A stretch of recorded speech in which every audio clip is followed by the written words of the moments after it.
Hare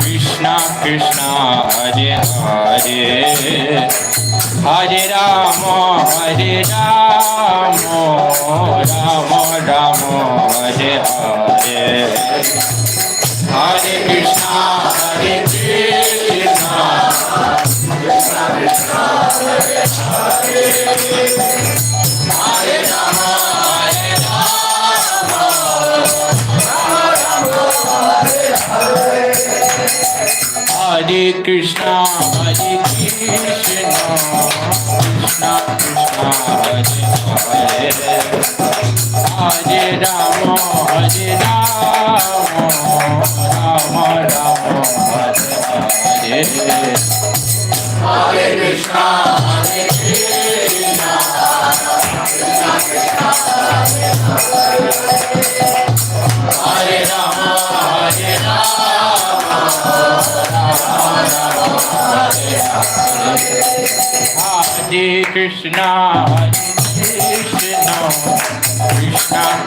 Hare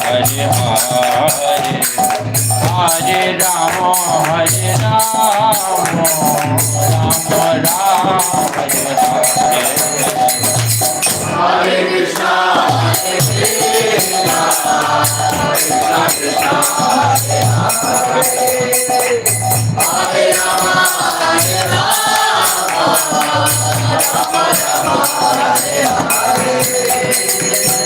Hare Krishna Hare Krishna Krishna Krishna Hare Hare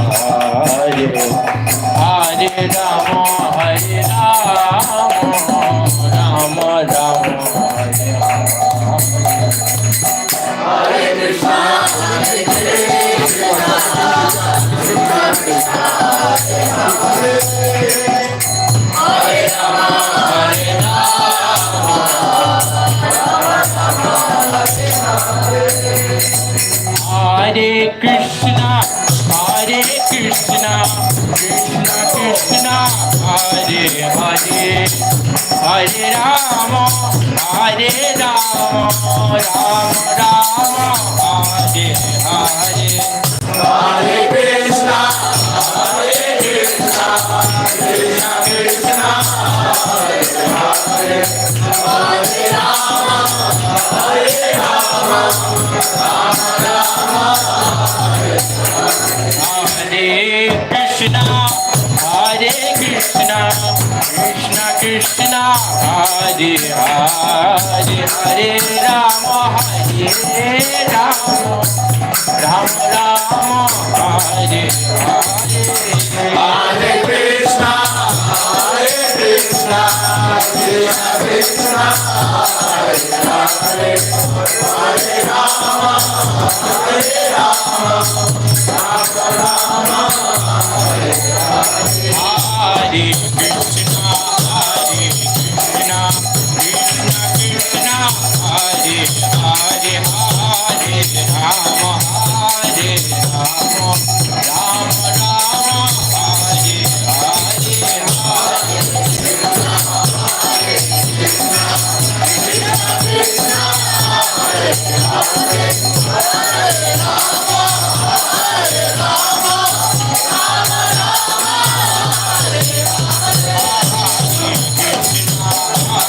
Hare Hare Krishna Hare Krishna Krishna Krishna Hare Hare Hare Rama Hare Rama Rama Rama Hare Hare Krishna Hare Krishna Krishna Krishna Hare Hare Hare Rama Hare Rama Rama Rama Hare Hare Krishna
की जय जय गौर प्रेमानंदे।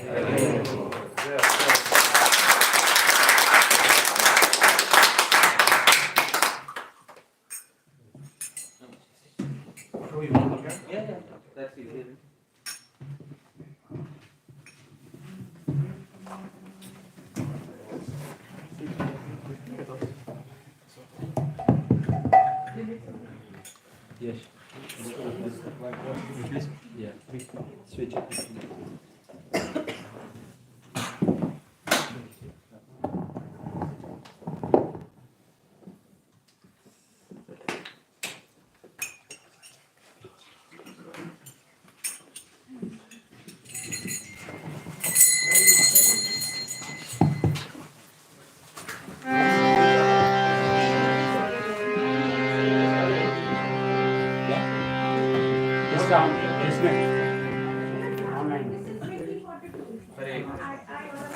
Unmute करो प्रभु, देख लीजिए।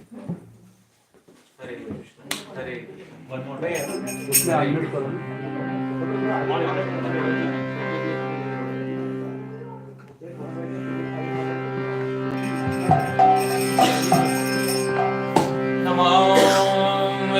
पादाय कृष्ण प्रेष्ठाय भूतले श्रीमते भक्ति वेदांत स्वामिनिधि नामिने नमस्ते सारस्वते देवे गौरवाणी प्रचारिणे निर्विशेष शून्यवादी पश्चात्देशतारिणे जय श्री कृष्ण चैतन्य प्रभु नित्यानंद श्री अद्वैत गदाधर श्रीवासादि गौर भक्त वृंद श्रील प्रभुपाद की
पतित पावन नाम चरण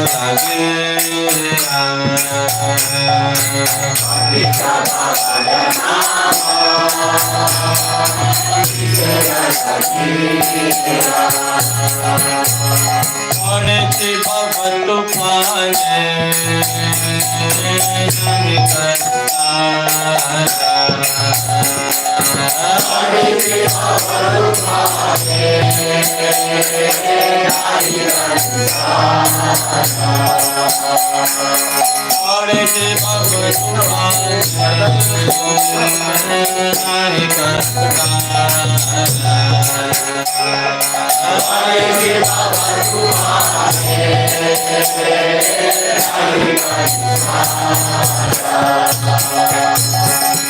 चरण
Prabhu, turn it on. It's off.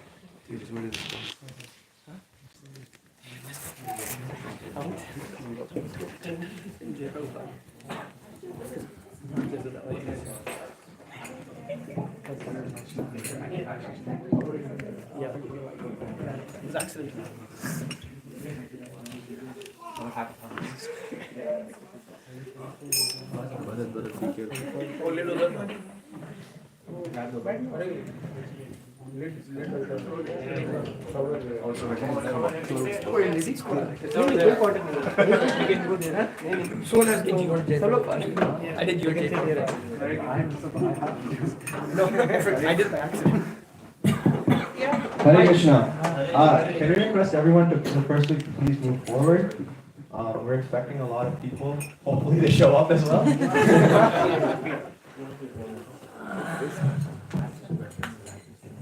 So Hare Krishna everyone. First we would like to thank you all for coming here. And as we all know, our speaker is His Grace Hari Parshad Prabhu. Haribol.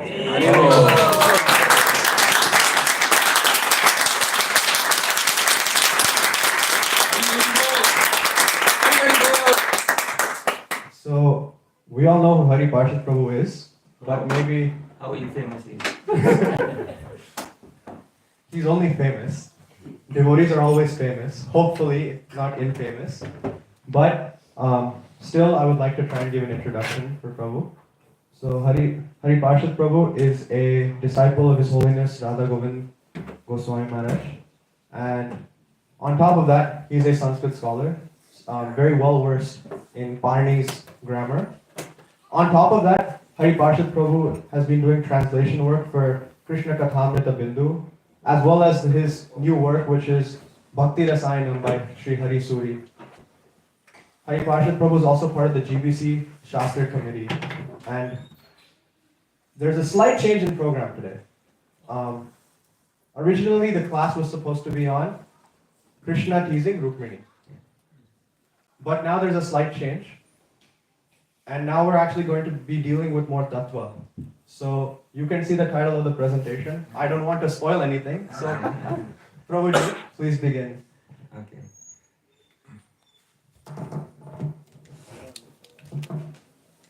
Hare Krishna. Hare Krishna.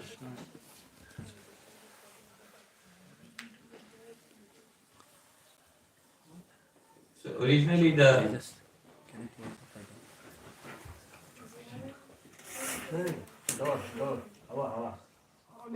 Internal circulation. You can open it. नहीं मुझे ठंडा नहीं लगेगा.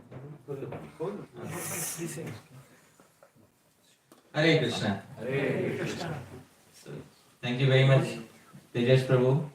Thank you, Rasraj Prabhu, and Pushpadharini Mataji for kindly welcoming all the wonderful devotees here at the wonderful home. The devotees, it's a very beautiful home, and I'm very honored to be here. And yes, today I was supposed to speak on Krishna teasing Rukmini Devi, but then I thought that for many days we have had a lot of Leela. We spoke a lot of Leela. First day was Padyavali, second day was Padyavali, then there was, yesterday was Syamantak pastime. So there's a lot of Leela, therefore I thought it is better to have something which is related to Tattva, something which is more serious, something related to Tattva. Because at the end of the day, what do we have to take back, from after hearing all the Leela? So this is what is the topic of today's presentation, dear devotees. I'd like to begin with Mangalacharan, auspicious invocations. Most of us know these verses. You can kindly sing along with me. Om Jnana Timirandhasya Jnananjana Shalakaya Chakshurmilitam Yena Tasmai Shri Gurave Namaha Shri Chaitanya Manobhishtam Sthapitam Yena Bhutale Swayam Rupa Kadamahyam Dadati Swapadantikam Vandeham Shri Guru Shri Padakamalam Shri Gurun Vaishnavansha Shri Rupam Sagrajatam Sagarana Raghunathanvitam Tam Sajivam Sadvaitam Savadutam Varijana Sahitam Krishna Chaitanya Devam Shri Radha Krishna Padam Sahagana Lalita Shri Vishakhanvitamsha Namo Vishnu Padaya Krishna Krishnaya Bhutale Srimate Bhakti Vedanta Swami Niti Namine Namaste Saraswate Deve Gauravani Pracharine Nirvishesha Shunyavadi Paschatya Deshatarine Namo Mahabadamyaya Krishna Prema Pradayate Krishnaya Krishna Chaitanya Namne Gauratmise Namaha He Krishna Karuna Sindhu Dina Bandhu Jagatpate Gopesha Gopika Kanta Radha Kanta Namostute Tapta Kanchana Gaurangi Radhe Vrindavaneshwari Vrishabhanusute Devi Pranamami Hari Priye Vanchakalpatarubhyascha Kripa Sindhubhya eva cha Patitanam Pavanebhyo Vaishnavebhyo Namo Namaha Jai Shri Krishna Chaitanya Prabhu Nityananda Shri Advaita Gadadhara Shri Vasadi Gaura Bhakta Vrinda Hare Krishna Krishna Krishna Hare Hare Hare Rama Rama Hare Hare Shri Prabhupada ki Jai Devotee Vaishnava Vrinda ki Jai Nitai Gaur Premanande. Thank you once again Rasraj Prabhu. Thank you Pushpadharini Mataji. Thank you Tejas Prabhu for kindly opening the doors of your home and organizing this wonderful program. I am very thankful to each and every one of you. Many of you came for the last few days also, and some of you have come here today for I think this is the first program for some devotees, but thank you to each and every one of you who has kindly come here Dear devotees, today's topic is a little philosophical one and it impels us to think more about the path of bhajan that we are following in this particular life. Dear devotees, I'd like to begin by a statement that Srila Prabhupada has specified in his purport to Srimad Bhagavatam. So, who has the mic? Oh, you have the mic. You're the chosen one, Prabhuji. Kindly read, Prabhuji, what Prabhupada says in his purport to Bhagavatam 1.2.12. A sincere devotee must, therefore, be prepared to hear the Vedic literature like the Upanishads, Vedanta, and other literatures left by the previous authorities or Goswamis for the benefit of his progress. Loudly. Without hearing such literatures, one cannot make actual progress. And without hearing or following the instructions, the show of devotional service becomes worthless, and therefore a sort of disturbance in the path of devotional service. So, dear devotees, we will carefully understand this particular statement, what Prabhupada is saying. A sincere devotee must therefore be prepared to hear Vedic literature. And what are the Vedic literature? He specifies mainly Upanishads, Vedanta, and other literature left by the previous authorities or Goswamis for the benefit of his progress. Dear devotees, Srila Prabhupada is specifying something very important here because many of us have our own conceptions of advancement on the path of bhakti. That I'll do this and then I'll advance, I'll do that and then I'll advance. Srila Prabhupada specifies very clearly what is the direct path of advancement for each and every devotee.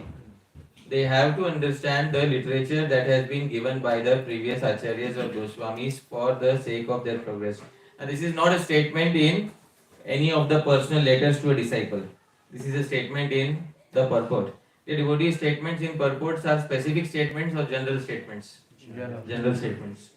So this is a general statement which is applicable to each and every devotee who is present here. How many of us, dear devotees, want to progress rapidly and quickly attain the final goal of life? Please raise your hands. Yes. Srila Prabhupada says, without hearing such literatures, one cannot make actual progress. It's a direct statement. Without hearing such literatures, one cannot make actual progress. Dear devotees, Srila Prabhupada, before he came to the West, in which year did Prabhupada come to the West? 65.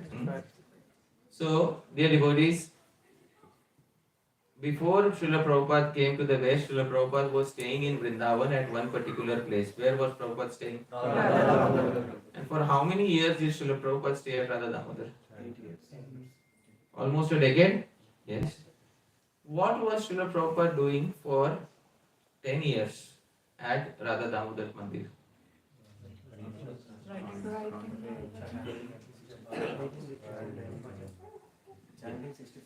Chanting 64 rounds, okay. Translating, okay. Reading. Huh? Reading. Yeah. Dear devotees, Srila Prabhupada himself was very closely and scrutinizingly studying the literature of the previous acharyas himself. Acha, some of you are saying chanting 64 rounds, he was translating. Couldn't he have come to the United States 10 years earlier, dear devotees? We could have had 10 more years of Srila Prabhupada. Couldn't Srila Prabhupada have come 10 years earlier to the United States? Yes or no? Yes. But Srila Prabhupada spent 10 years in preparation for 10 years of prachar. Dear devotees, how many years of preparation? 10 years. For 10 years of prachar. That's a very important thing, dear devotees. That Srila Prabhupada spent 10 years in preparation for 10 years of prachar, and only after that preparation at Radha Damodar temple did Srila Prabhupada set out in the West. Dear devotees, when Srila Prabhupada wrote his Bhagavad Gita as it is, at that particular point of time, Srila Prabhupada dedicated Bhagavad Gita as it is to one particular personality. Whom is that personality? Who very nicely wrote what? Govinda Bhashya. Is specified there. Is dedicated to Srila Baldev Vidyabhushan, who very nicely wrote the Govinda Bhashya. Srila Prabhupada studied all of these literatures for more than a decade before he set out to the United States. And in the United States, when he came, he was prepared to answer all the questions of the devotees. Is there any question where Prabhupada said, well, I'll get back to you on this? That is not what happened. Dear devotees, it requires a lot of preparation in order to actually perform prachar on the scale that Srila Prabhupada performed. Prabhupada further says, and without hearing and following the instructions, the show of devotional service becomes worthless. Now, what is the meaning of show of devotional service, devotees? Because many of us, we like to dress up in fancy Indian clothes and go to the temple on Sunday. And dear devotees, after a certain point of time, it becomes a ritual. And when it becomes a ritual, after many number of years, we start thinking, is there anything beyond this? No, this must be it. Every Sunday, dress in fancy clothes, wear multicolored kurtas and nice dhotis, go to the temple and associate with the devotees, and that's it. Maybe at the end of the life, we will go back home, back to God. Is it true? Yes. Sounds good. Sounds great. Dear devotees, after a certain point of time, we become stagnated on the path of bhakti, and therefore Prabhupada says it becomes a show. And Prabhupada says it becomes worthless and a sort of disturbance on the path of devotional service. Actually, our own show of bhakti becomes a disturbance on the path of devotional service unless we understand what is the path to advancement. Dear devotees, it's very important to understand what is the actual path of advancement on this particular path of bhakti that we have taken. Therefore, I'd like to specify something. It is said in Narad Bhakti Sutra that bhakti is the easiest of all the processes. In the Narad Bhakti Sutra, Narad Muni says something. Dear devotees, Narad Bhakti Sutra, Sutra number 58. Please repeat after me. Anyasmad Saulabhyam Bhaktau. So, please read the translation, Prabhu. Success is easier to attain by devotional service than by any other process. So, dear devotees, which is the easiest process to attain perfection on this planet? Bhakti. Bhakti translates as devotional service. Now, there is a very important contradiction that is going to take place. Because bhakti is called as Sulabha, Saulabhyam. At the same time, when Sri Rupa Goswami in Bhakti Rasamrit Sindhu is giving the 6 qualities of bhakti, these are the first 4 qualities of those 6 qualities. Please repeat after me. Kleshagni Shubhada Moksha Laguta Krit Sudurlabha. I have highlighted the 4th quality. And what is the 4th quality of bhakti? And many of you are aware of the term. What is the meaning of Durlabh? Sudurlabh? Very difficult to attain. Dear devotees, on one side, Narad Bhakti Sutra says, bhakti is the easiest. On the other side, Rupa Goswami is saying, bhakti is the most rarely attained. So what is the truth? Go into, please try. I'm not going to. No, a humble answer. No problem. Still, you should try. Give some answer. Is bhakti easy or is bhakti rare? You mean Bhakti of Sri Krishna? Yeah, obvious. All of this is. No, I am still devotee of Sri Krishna. Last time I checked, I was devotee. तो कृष्ण तो बहुत बड़े छलिया है, वो तो किसी के हाथ में नहीं आते. Okay. But that's a very rustic answer. Thank you very much. Okay, wonderful. Anybody else would like to try? Huh? Both. It's both. But how can something be both? It should be easy or it should be rare. How can it be both? Once you start, you can maintain, but you can't go up all the way unless really do some extra stuff. But just sustaining yourself is possible. So some solid from sustenance, but not from achievement of higher goals. Okay. So Prabhuji's answer is somewhat closer to what is the truth. Yes, Prabhu. It's easy to enter but hard to get out of. Oh wow, where did you hear that? From you. Somebody remind me next time he should not answer. Wonderful. It's easy to begin the path of bhakti. But it's very difficult to find yourself on the other side of bhakti. What is on the far other side, on the extreme end of bhakti, dear devotees? Krishna Prema.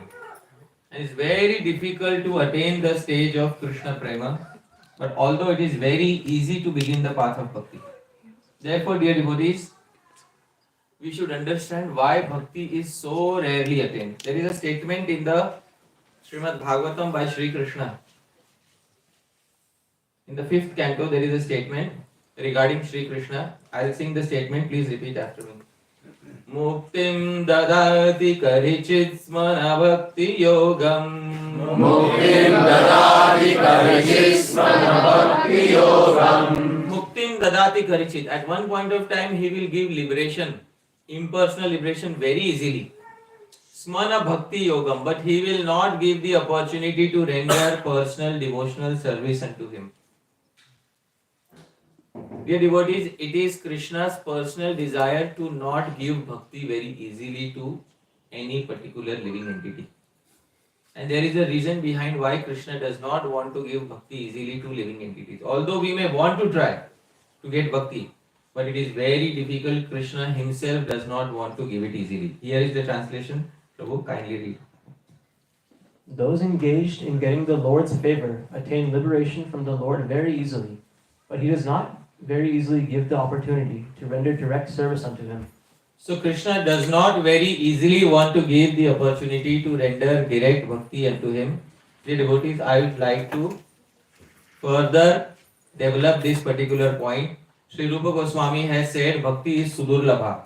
And Rupa Goswami says bhakti is sudurlabha not because of any one reason, but he gives two reasons for bhakti being sudurlabha.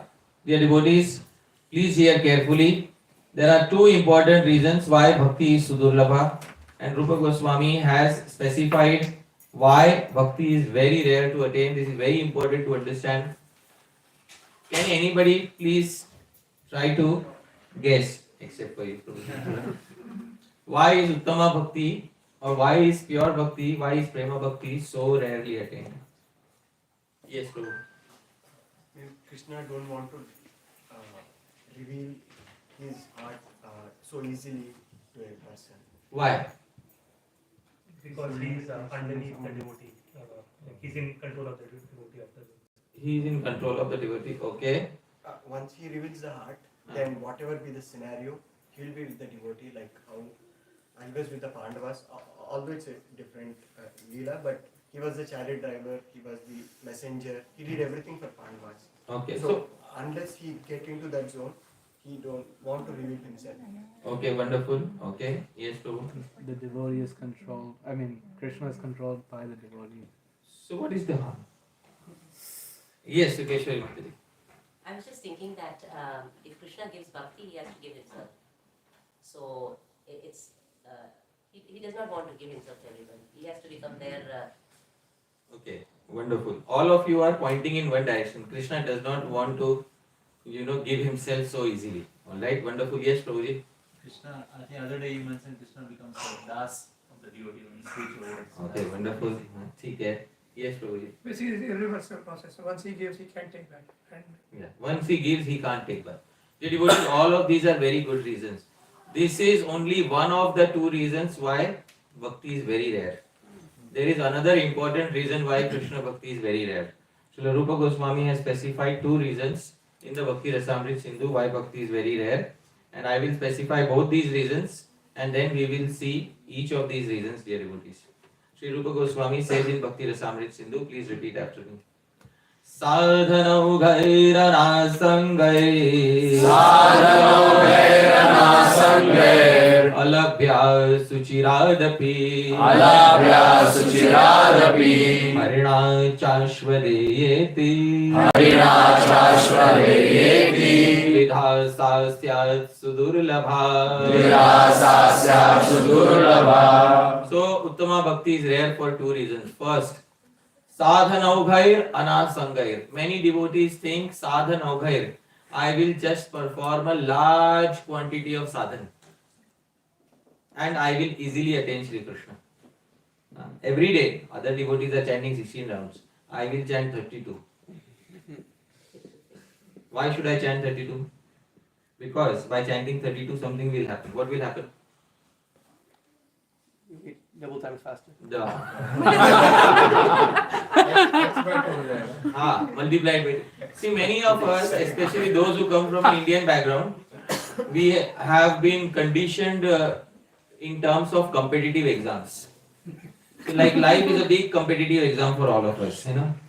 When I was in 10th grade, I started preparing for IIT exams. Oh my goodness. And then I was told every day you have to study for 8 or 10 hours. And once you study for 8 and 10 hours and you clear the exam, and if you study hard enough, you will be declared All India Rank 1. And this tendency continues once we are into the path of bhakti. So we think, Acha, now I am on the path of bhakti, everybody has 16 rounds, I will do how many rounds? And I will do it with all sincerity and I will do it with all dedication. And one fine day, Krishna will declare me All India Rank 1. All Golok rank 1. All Golok, yeah. All Golok Rank 1. Really. So, and then I will go back home, back to Godhead. Acha, what will I do after going back home, back to Godhead? Study for another exam. Open a coaching center. No. What will I do? Dear devotees, what do we want to do after going back home, back to Godhead? Really? How many of you want eternal service? And how many of us want eternal pleasure?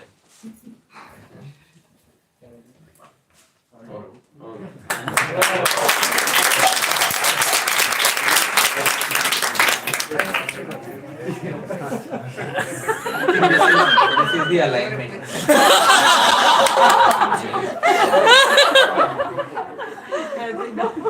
He's still studying.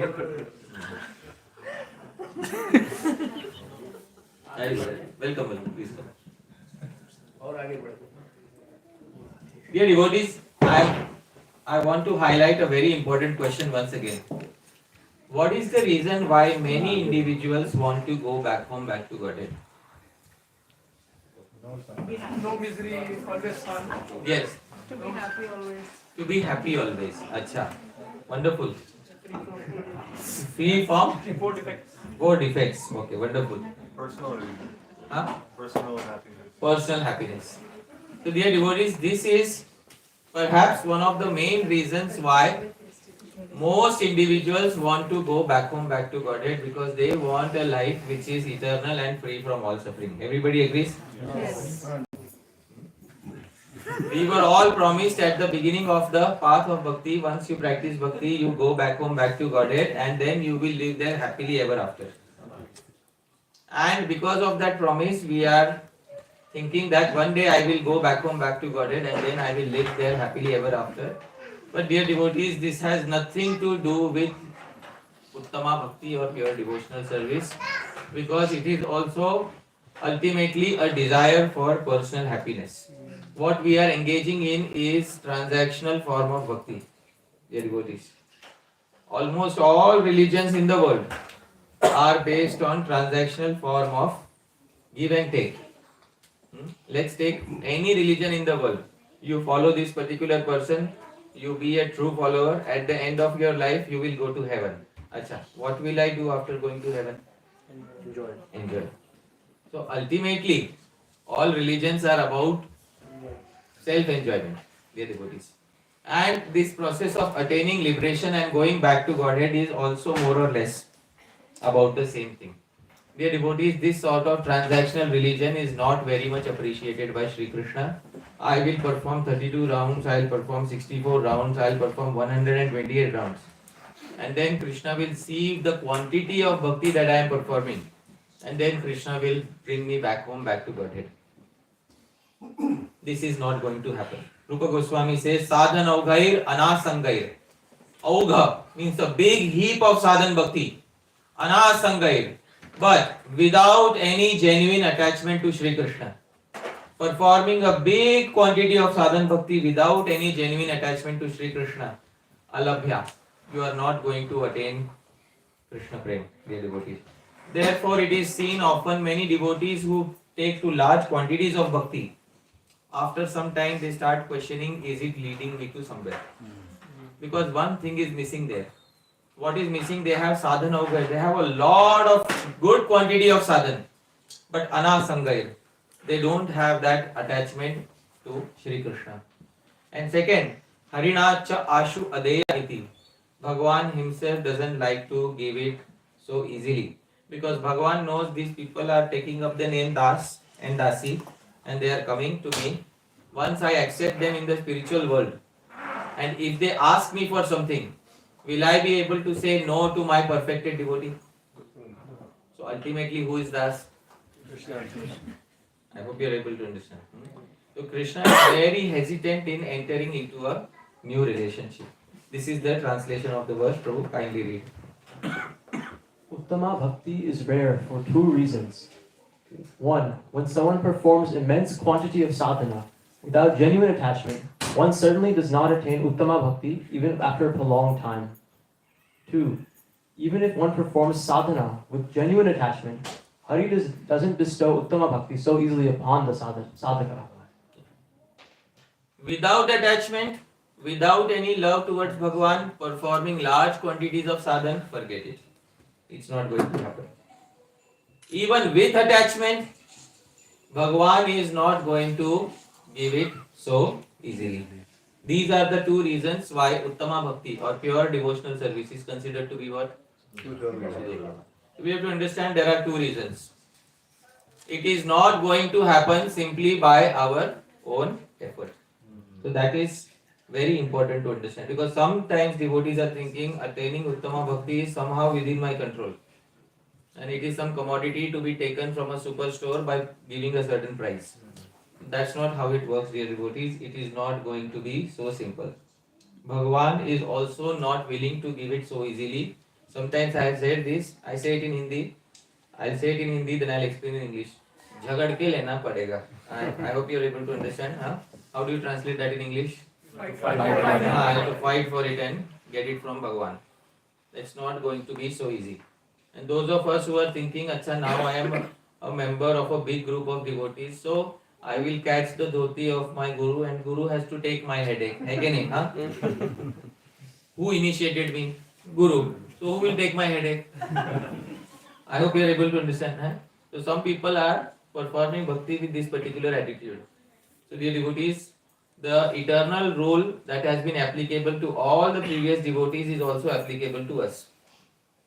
Even if your guru is Supreme Personality of Godhead, Bhagavan Rishabdev, there is a possibility that we might end up like Bharat Maharaj.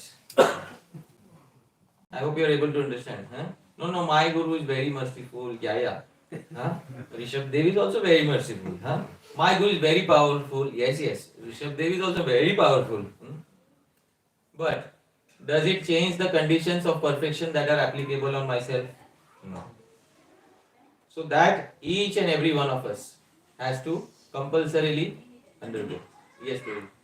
So is it okay to ask question between or better than? So we'll take at the end. Maybe in the due course of presentation, some questions may get answered. Alright.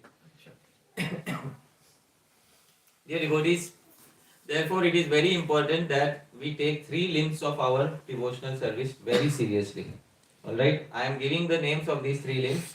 Please repeat after me.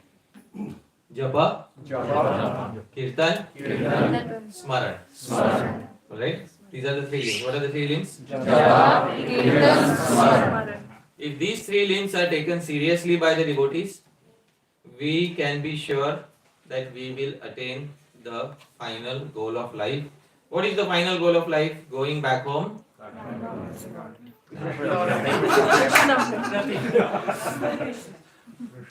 Krishna Prem is the final goal, dear devotees. That was a trick question. Many of us were tricked into thinking that the ultimate goal of life is to go back home, back to Godhead, because that's what Vaikuntha is, eternal Disneyland, where I'm given a free pass. Once I go there, I'll select my ride, on which I have to, and then I'll be happily living ever after. I'll eat happily, I'll drink merrily, I'll roll on the floor, and then we will see what service to be performed to Krishna. Oh, service we will see later. While first I will enter back home, back to Godhead. So the important thing is, what are we going to do after going back home, back to Godhead?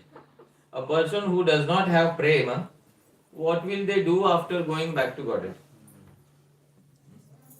So dear devotees, it is not possible to go back home, back to Godhead unless one has achieved a certain stage of bhakti. What is that stage?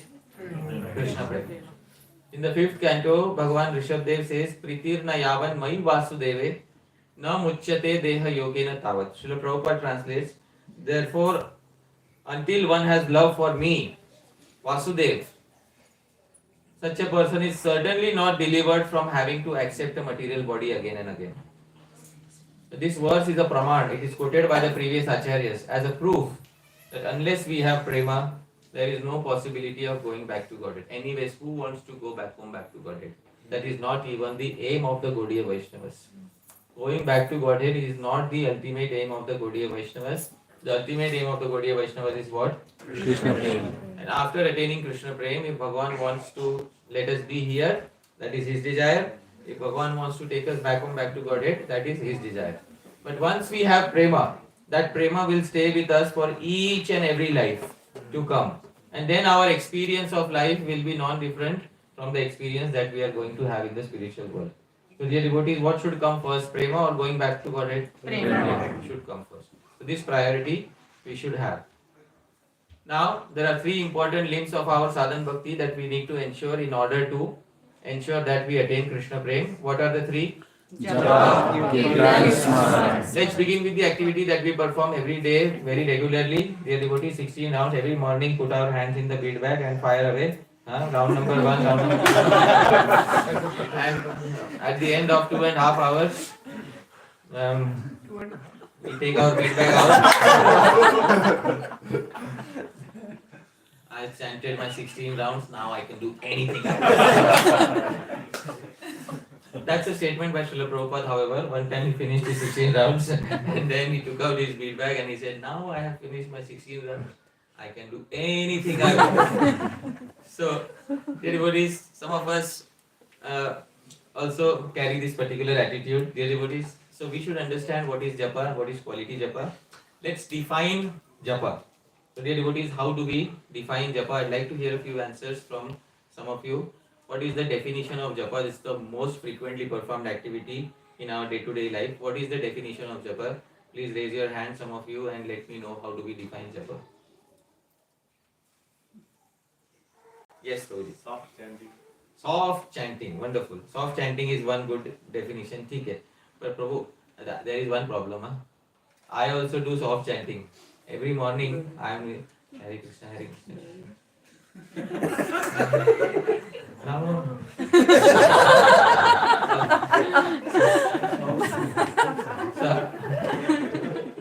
therefore I don't come on a video call. I don't host video calls for japa. I go Hare Krishna, Hare Krishna. That is me in the morning, probably. So, okay, soft chanting is good. There's something remaining to be added to that. Alright, let's, Prabhuji, please. Shravanam of that. Shravanam of that particular chant. Alright, Gopal Group. Attentive, measured chanting, so counting the... Attentive, measured chanting. So you are counting. Okay, so attentive, measured chanting. So you know the quantity that you have chanted. Wonderful. Okay, this is also one good. Yes, Mataji. While chanting, we are praying to Krishna, please give me more service so that I can chant. Okay. So while chanting, we are praying to Krishna, please give me more service. Okay, wonderful. Yes. Pronounce properly and hear attentively and chant with feeling for Krishna. Pronounce properly, hear attentively, and chant with feeling to Sri Krishna. Alright, wonderful. I think this definition has come very close. Okay. Dear devotees, there is an official definition of japa within the sampradaya. There are 2 definitions of japa within the sampradaya. I'll take up both these definitions and then we will see. The first definition of japa is found in a literature named Sri Gaura Govinda Archan Smaran Paddhati by Sri Dhyan Chandra Goswami. Wonderful definition of japa. Please repeat after me.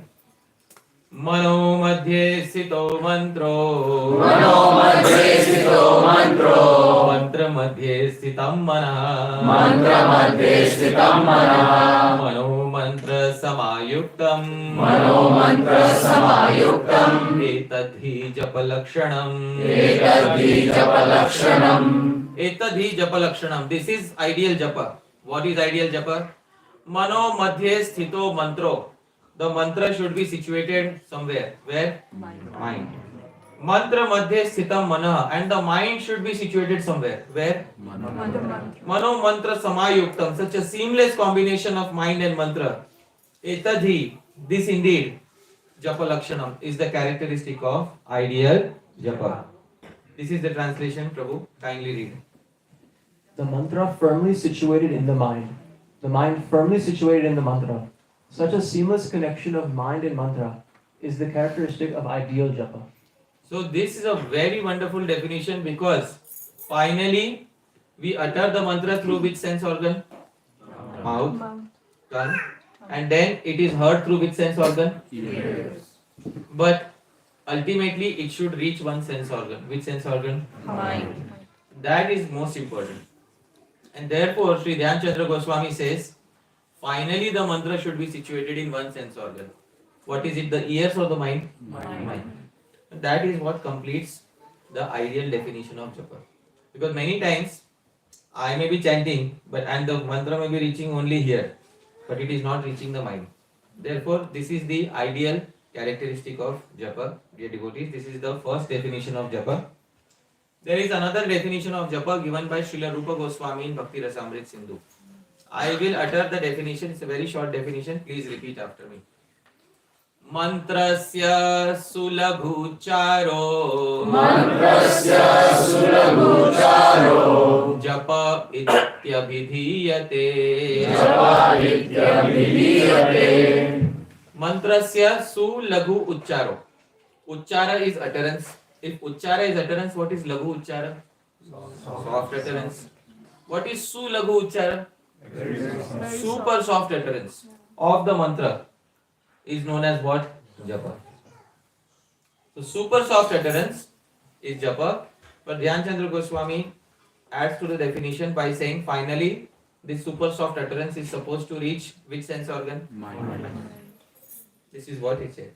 Many times we have heard Srila Prabhupada has said, what is japa? Just chant and hear. Alright? Chant and hear. Chant and be happy is final goal. Chant and hear. But Srila Prabhupada also specified that simply chant and hear is not enough. In one particular conversation, he was discussing with his disciples Bhagavad Gita, and somebody asked a question, and then Prabhupada said something. So I'll repeat what the devotee said and you repeat what Prabhupada said. Alright? Devotee, Prabhupada, when we first got to chant Hare Krishna, a way to concentrate is to just concentrate on the vibration. Should we try to strive for? No, concentrate on the vibration. Simply hear. It is very easy. If I say Hare, you can hear even without concentration. But it is so easy. Yeah. But if you hear attentively, that is required. But if you hear attentively. Srila Prabhupada adds a term to chant and hear. What term does he add? Attentively. When attentively is added, one particular sense organ gets involved. Which sense organ gets involved? This, dear devotees, completes the entire cycle. So Srila Prabhupada is also in agreement. When we tell devotees that simply chant and hear, actually we are saying what Prabhupada said. But what did Prabhupada actually want? Chant and hear? Attentively. So that is what we should be telling the devotees. Chant and hear attentively. Because in chanting and hearing attentively, 3 sense organs are involved. What are the 3 sense organs involved in chanting and hearing attentively? Mouth, ears, and mind. On this tripod, japa can stand effectively. Dear devotees, do the previous acharyas also support this particular understanding? So when I tried to see if the previous acharyas are also supporting this understanding that there are 3 limbs required for ideal naam, I found that yes, the previous acharyas do support. Sri Rupa Goswami composed a beautiful verse in the glorification of Harinam. When Chaitanya Mahaprabhu heard this particular verse, he said that it was the most glorious glorification or the best glorification that he had heard of Sri Krishna. Now it's a very commonly quoted verse, but today we will discuss this verse in detail. This verse is in the meter Shardula Vikriditam, same as Shad Goswami Ashtakam. I'll try to sing, please repeat after me.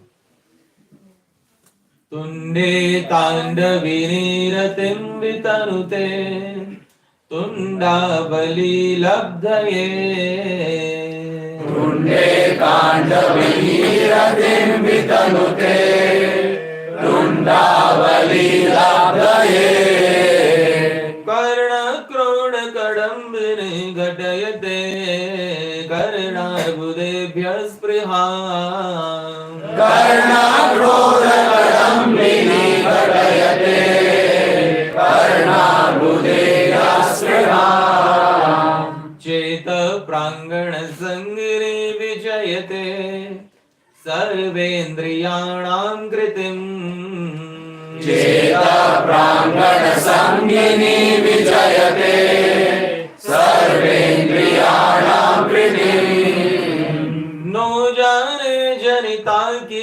adbhiramritai Krishna iti varnadvai No jane janita ki adbhiramritai Krishna iti varnadvai.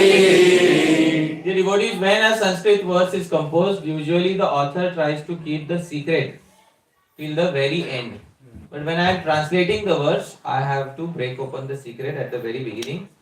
Somebody is being glorified in the verse. Who is being glorified? Sri Rupa Goswami says at the end of the verse, Krishna iti varna dvai. Dvai, the lady, containing the two syllables. What are the two syllables? Krishna. Rupa Goswami could have said varna dvayaha, the man containing two syllables. But Rupa Goswami doesn't compare it to a man, he compares it to a lady. Varna dvai, the lady consisting of two syllables. What are the two syllables? Krishna.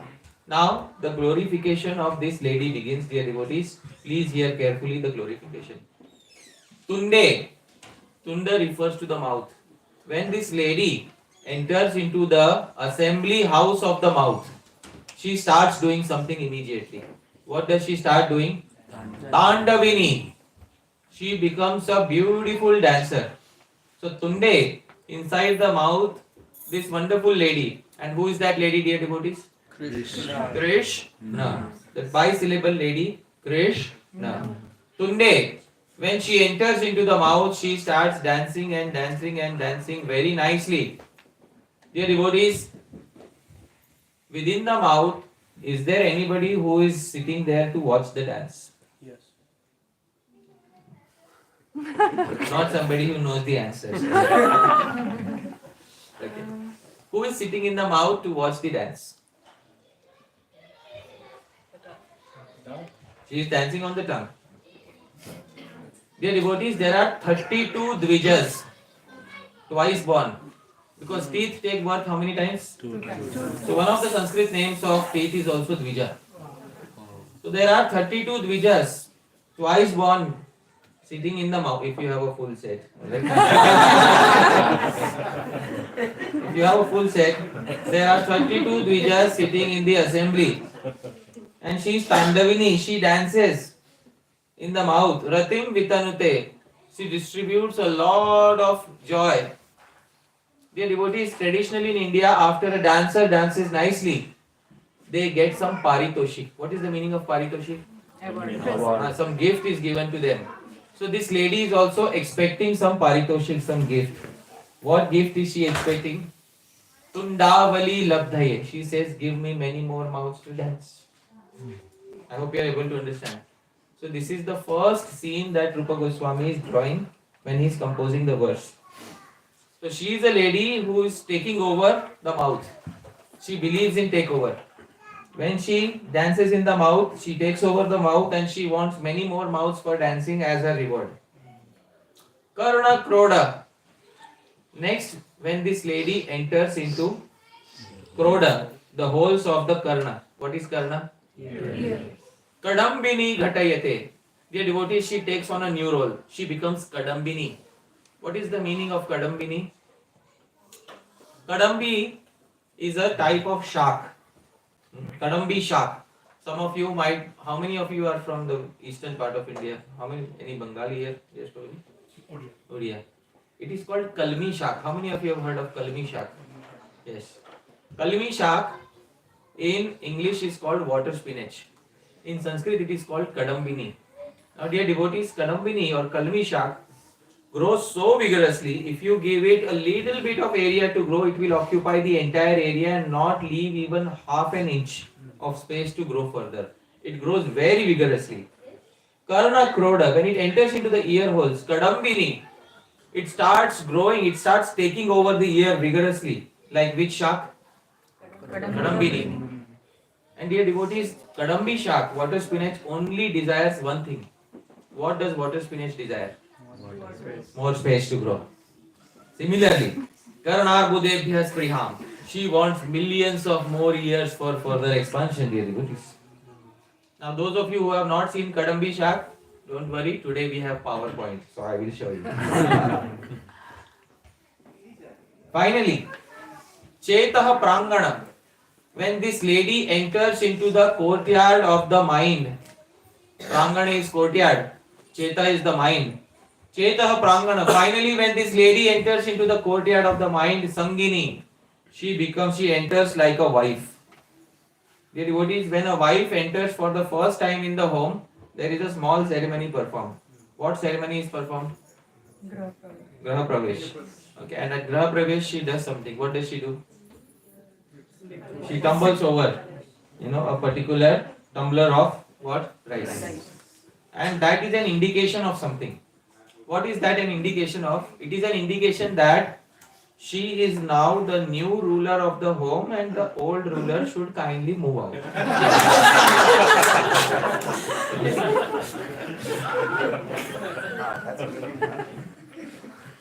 I hope you are able to understand. Huh? Because two rulers cannot stay in one kingdom. I hope you are able to understand. How many rulers should stay in one kingdom? So now it is her time to rule. And the old ruler, she had her time is over. Alright? Huh? So now that the tumbler has tumbled over, this indicates that she is now the new ruler of the home. Chetah Prangana, when she enters into the courtyard of the mind, she enters as Sangini, the wedded wife of the living entity. And once she becomes the wedded wife, she enters the home and she becomes the ruler. What does the wife do when she enters the home? She takes over all the functions of the home, dear devotees. Vijayate, dear devotees, the mind is the controller of all the senses. So when she gets married to the mind, she takes over, Vijayate, Sarvendriyanam Kritim, the function of all the senses. Dear devotees, this is a surprising lady. When she enters the mouth, she takes over the mouth. When she enters the ear, she takes over the ear, as Kadambi shark. When she enters the mind, she takes over the mind and all the senses. This lady is interested only in takeovers, dear devotees. No jane, I don't know. Rupa Goswami says, Janita kiyat bhir amrita. How many varieties of nectars were pressed into forming this lady? Which lady? The secret is revealed at the end. This bi-syllable lady. What is the name of that lady? Krishna. So this is the meaning of the verse, dear devotees. This is the translation. Prabhu, kindly read. When the bi-syllabled name Krishna enters the mouth, it dances around and desires many more mouths as its reward. On entering the ear holes, it sprouts like the Kadambini shark, water spinach, and exhibits a desire for tens of millions of ears. Finally, when it enters the courtyard of the mind, it becomes the faithful companion of the soul and takes over the activities of all other senses. I do not know how many varieties of nectar have gone into the formation of this bi-syllabled name. Alright. So dear devotees, when Chaitanya Mahaprabhu heard this glorification of Krishna Nam, he said, I have never heard such a glorification before. And dear devotees, I would like you to note something in the verse. Dear devotees, let's go back to the verse. In the first line, what is the first term? Tunde. What does Tunde refer to? Mouth. In the second line, what is the first term? Karna. What does it mean? Ear. In the third line, what is the first term? Cheta. What does it refer to? Mind. All three are mentioned directly in the writings of the previous Acharyas. Rupa Goswami mentioned all three are required for the lady to take over. If these three are not aligned, that lady will not be able to complete her process of complete takeover of the body and mind, dear devotees. I hope you are able to understand. So ideally, japa requires three limbs. What are the three limbs? Tunda, Karna, Cheta. Mouth, ears, mind. So not simply chant, but chant and hear. And not only chant and hear attentively. So this is the definition. Wonderful. Dear devotees, those of you who have not seen Kadambi Shak, water spinach, here is Kadambi Shak. Is there any space remaining for further growth? Yes? At least I can't see. Maybe if they are sitting like people in Mumbai's local train, then they can. No further space remaining for growth. Dear devotees, what does Kadambi Shak desire? More space. So now you know Karuna Kroda Kadambini. What is Kadambini? In English, Kadambini is translated as what? Water spinach. The Bengalis, those are from the eastern part of India, they have a specialty. Anything which is green and leafy and not poisonous, they will make a vegetable. That is their specialty. Anything which is green and leafy and not poisonous, that can be turned into a shark. So greatest number of sharks are found with the Bengali and Odias, dear devotees, and these many number of sharks are not found in any other part of the country. Rupa Goswami comes from which part of the country? Bengal. So obviously he is using that particular analogy in this verse because he is very much acquainted with Kadambi Shak. So that is what he has used. In the English translation that we have in Chaitanya Charitamrita, it just says sprouts, but doesn't mention what Kadambi means. So we know today what Kadambi Shak means, dear devotees. This is what Sri Rupa Goswami had mentioned. Now, dear devotees, we are discussing japa, and we should know that not all japa is created equal. Different devotees like to chant japa in different ways. I will tell you some of the ways in which different devotees like to chant japa. Some devotees, yes, please move ahead. Some devotees like to chant for the benefit of others. Sachindra Krishna Prabhu. Shouldn't the trees benefit with my morning chanting? Yes or no? Sure. A poor tree. It had to take the birth of a tree. At least I am human being. I should do something. Every morning I will sit beside the tree. Hare Krishna, Krishna Krishna, Hare Hare.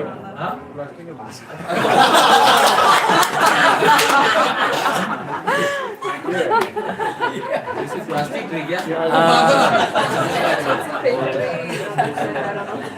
Is it? How is it that in every class I manage to make a fool out of myself? I think now I'll make a smart comment and then somebody tells me that no, Hari Parshad, you're a fool, this is a plastic plant. Thank you, Prabhuji. Anyway, this is non-living. Already limited. No. Didn't even fall down in the material.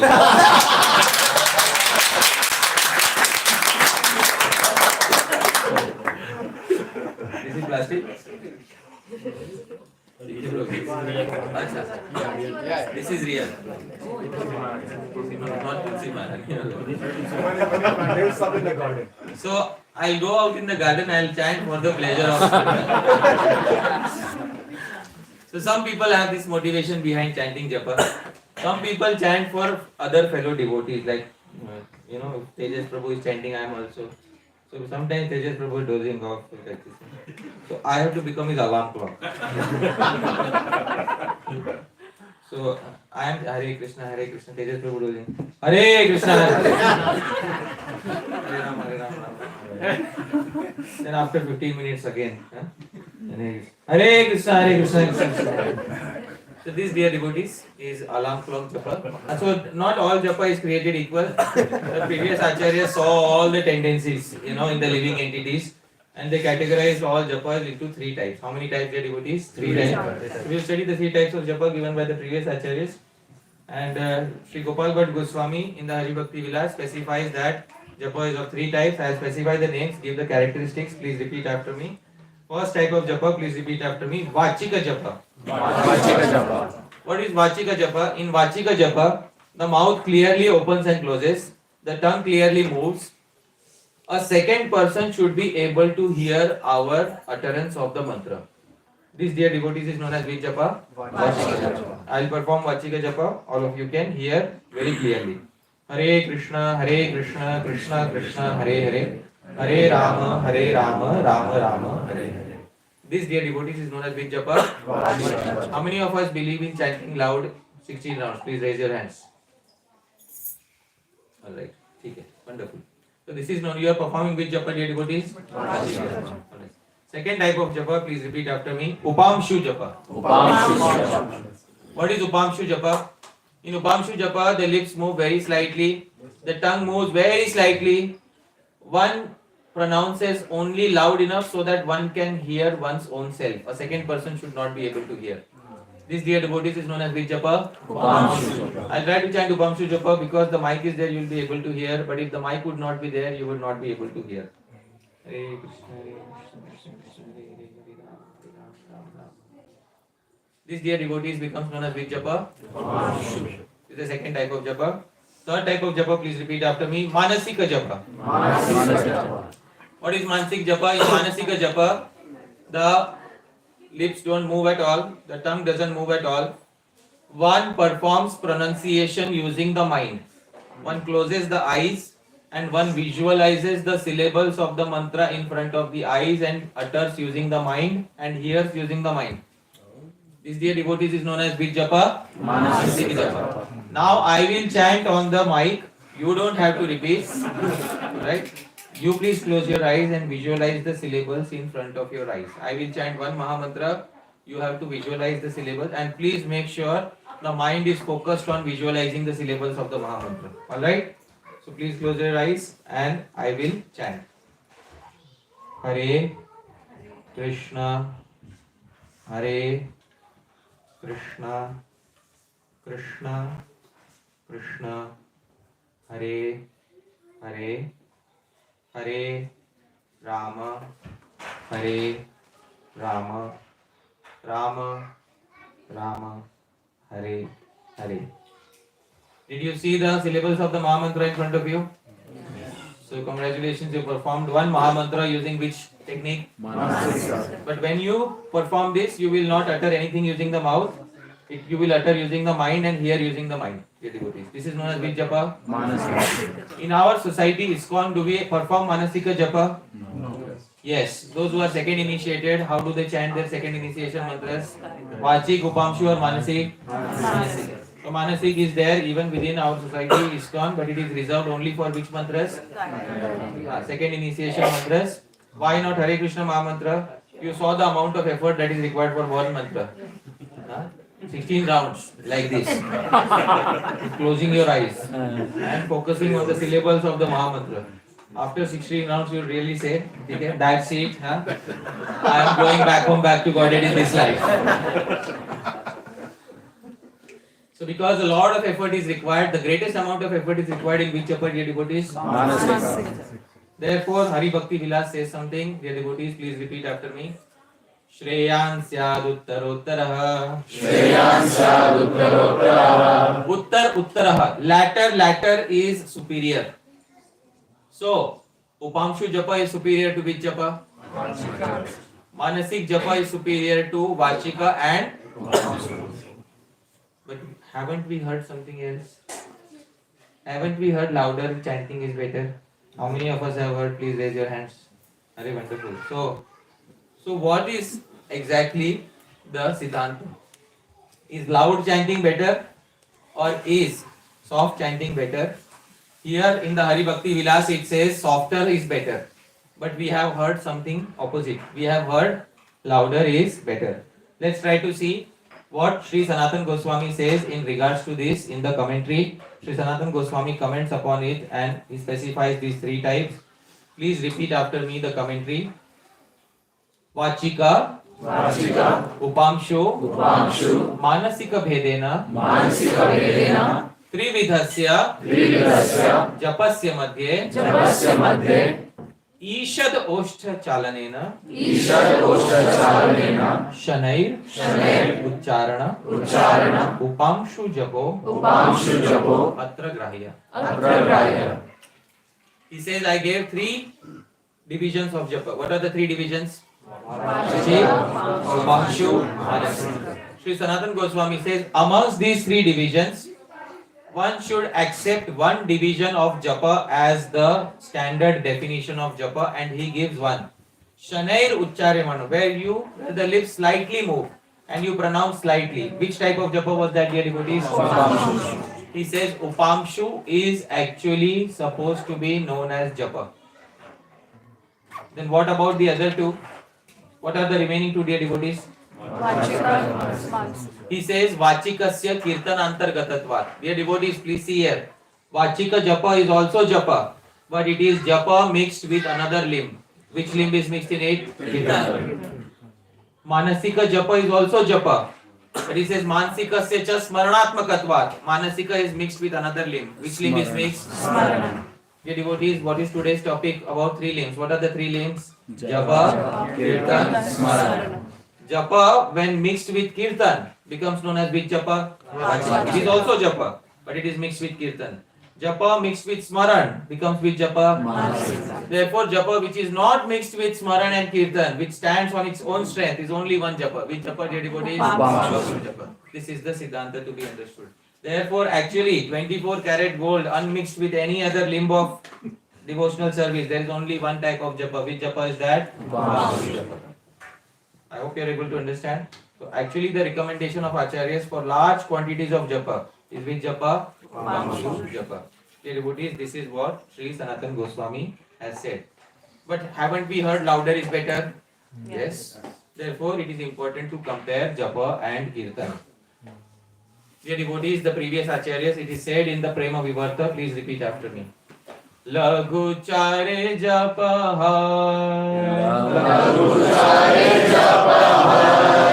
Uchare kirtana Laghu uchare japa hoy. Soft utterance becomes known as what? Japa. Uchare kirtan. Loud utterance becomes known as what? This is the translation. Prabhu, kindly read. Soft utterance is japa. Audible utterance is kirtan. Yes. Please always remember this distinction between japa and kirtan. Soft utterance becomes known as what? Japa. Loud utterance is known as what? Kirtan. When it comes to japa, in the previous slide it was specified. What is better, louder or softer? Soft. When it comes to kirtan, the opposite instruction is there. Please repeat after me. Uchchai shatagunam bhave. Uchchai shatagunam bhave. Louder is 100 times better. So we should not confuse instructions for japa with instructions for kirtan. When it comes to japa, the acharyas have said what? Softer or louder is better? Softer. When it comes to kirtan, the acharyas have said what is better? Louder. How do we decide in the morning when we put our hands in the bead bag, what are we supposed to perform? Japa or kirtan? Japa. Okay, how do we decide that? Dear devotees, there is a very nice verse in the Chaitanya Bhagavat which gives the conclusion. Please repeat after me. Japile Shri Krishna Naam, Japile Shri Krishna Naam, Apan se tare, Apan se tare, Uchcha Sankirtane para, Uchcha Sankirtane para, Upakar kare, Upakar kare. Japile Shri Krishna Naam. When one performs japa of Krishna Naam, apane se tare, he delivers whom? Himself. Uchcha Sankirtane, and by loud kirtan, para upakar kare. What is the meaning of para upakar? Benefiting others. Dear devotees, the motivation of japa and kirtan has been specified. Japa is for whose benefit? Self. Kirtan is for whose benefit? Others. Every morning, when we put our hands in the bead bag, we are supposed to chant for whose benefit? Ours and others. Ours and others. See, the answers are coming. Ours and others.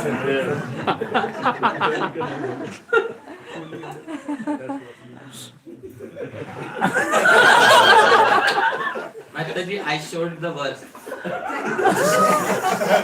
Japi le Shri Krishna naam apane se tare. When one performs japa, one delivers whom? Oneself. So the purpose of japa is to deliver whom? Oneself. And now it is clear? Because let's say me and Tejas Prabhu in the morning is it sorry I'm targeting. Me and Tejas Prabhu sitting down in the morning. Today I have decided I am going to give full benefit to Tejas Prabhu.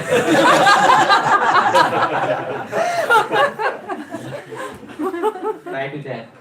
Hare Krishna. Hare Krishna, Hare Krishna. Hare Krishna, Hare Krishna, Krishna Krishna, Hare Hare. Hare Ram, Ram Ram, Hare Hare. Hare Krishna, Krishna Krishna. Hare Ram, Ram. Revenge japa.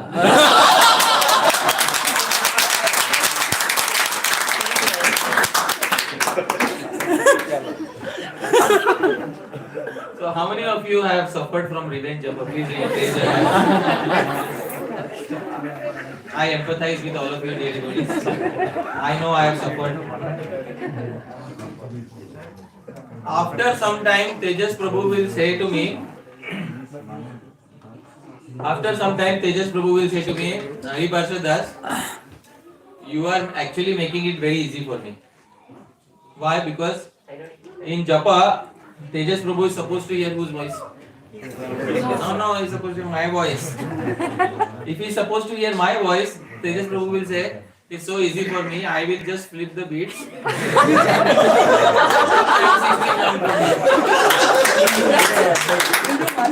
Again, Tejas Prabhu is supposed to hear whose voice today? It's revenge day.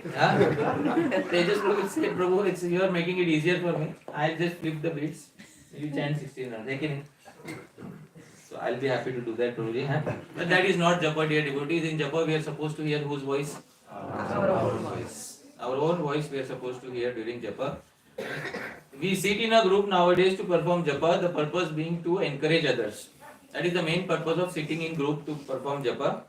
But if instead of encouraging others, we are shouting over them, and we are not allowing them to hear their own voice, are we rendering a service or disservice? So even if we are sitting in a group, our service towards others is to help them hear their own voice.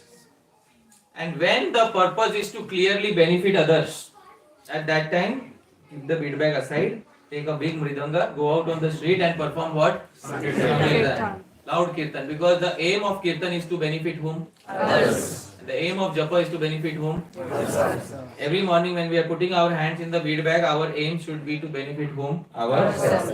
What is the yuga dharma? Japa or kirtan? Kirtan. Please understand this thing. The yuga dharma of this age is kirtan. So simply by chanting soft 16 rounds, one should not proclaim that now I have performed my yuga dharma. Because yuga dharma is kirtan where other people should be able to benefit. I hope you are able to understand. So this is what it is. The difference between japa and kirtan. Now a question arises, what type of japa does Srila Prabhupada like? Does Prabhupada like us to perform loud japa or does Prabhupada like us to perform soft japa? So there is a paragraph in a biography of Srila Prabhupada named You Cannot Leave Boston. This biography was written by Satswarup Das Goswami Maharaj. He narrates an incident from the life of Srila Prabhupada. Prabhu, kindly read. In order to hear the holy name distinctly, devotees would have to vibrate some sound. In his purport to Adi 1732, Prabhupada writes that chanting is simple, but it has to be taken seriously. He mentions how the lips should move and we should hear our own sound vibration. Prabhupada used the word silent to indicate soft. He did say, however, that loud or soft, our chanting should not disturb the spiritual master. Prabhupada became annoyed on occasion with his servants, secretaries, and other devotees for chanting too loudly when he was trying to work. When we chant, we have to learn to be simultaneously attentive and considerate towards others. So dear devotees, this particular biography is recollecting an event. Srila Prabhupada was traveling with his secretaries. One particular night, Srila Prabhupada got up very early in the midnight, he got up. And then he thought, I'll do some translation work. Srila Prabhupada started doing translation work. Suddenly the secretary also got up. Secretary said, Prabhupada is doing translation work, what should I do? I should perform japa. And why should I get the benefit? Srila Prabhupada should also get the benefit of my japa. So, in the middle of the night, Prabhupada is translating. And the secretary loudly starts performing Hare Krishna, Krishna Krishna, Hare Hare, Hare Ram, Ram Ram. Srila Prabhupada got annoyed and asked him to stop because Srila Prabhupada also did not like any japa to disturb him. The devotees, Srila Prabhupada also likes to perform his japa with no disturbance at all, and we should help the other devotees to perform similar type of japa.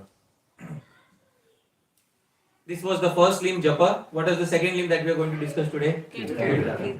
Let's define kirtan. The official definition of kirtan in the Sampradaya is given by Sri Rupa Goswami in Bhakti Rasamrita Sindhu.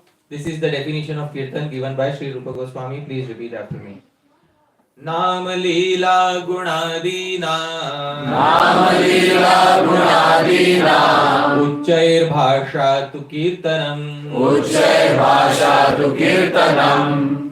Bhasha. What is the meaning of Uchchair Bhasha? Loud audible utterance. Of what? Nama. What does Nama mean? Leela, Guna, Adi, etc. Associates, abode. All of these audible glorification becomes known as what? Kirtan. Dear devotees, this expands the scope of kirtan within our minds.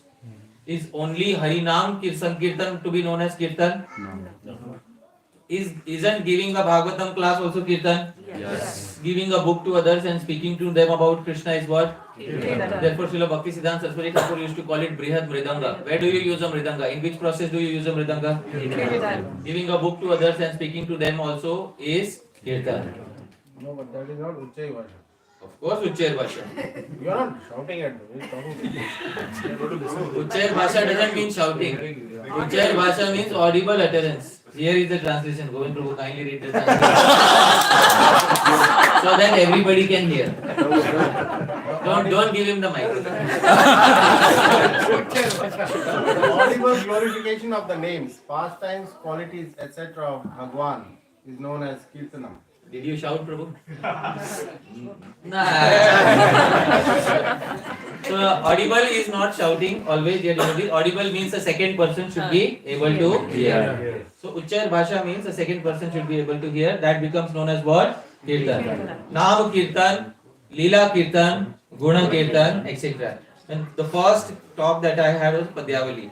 Dear devotees, Padyavali, what sort of kirtan was being performed? Nama Kirtan, Guna Kirtan, Leela Kirtan. Which kirtan was there? Leela Kirtan. And some Guna Kirtan is there.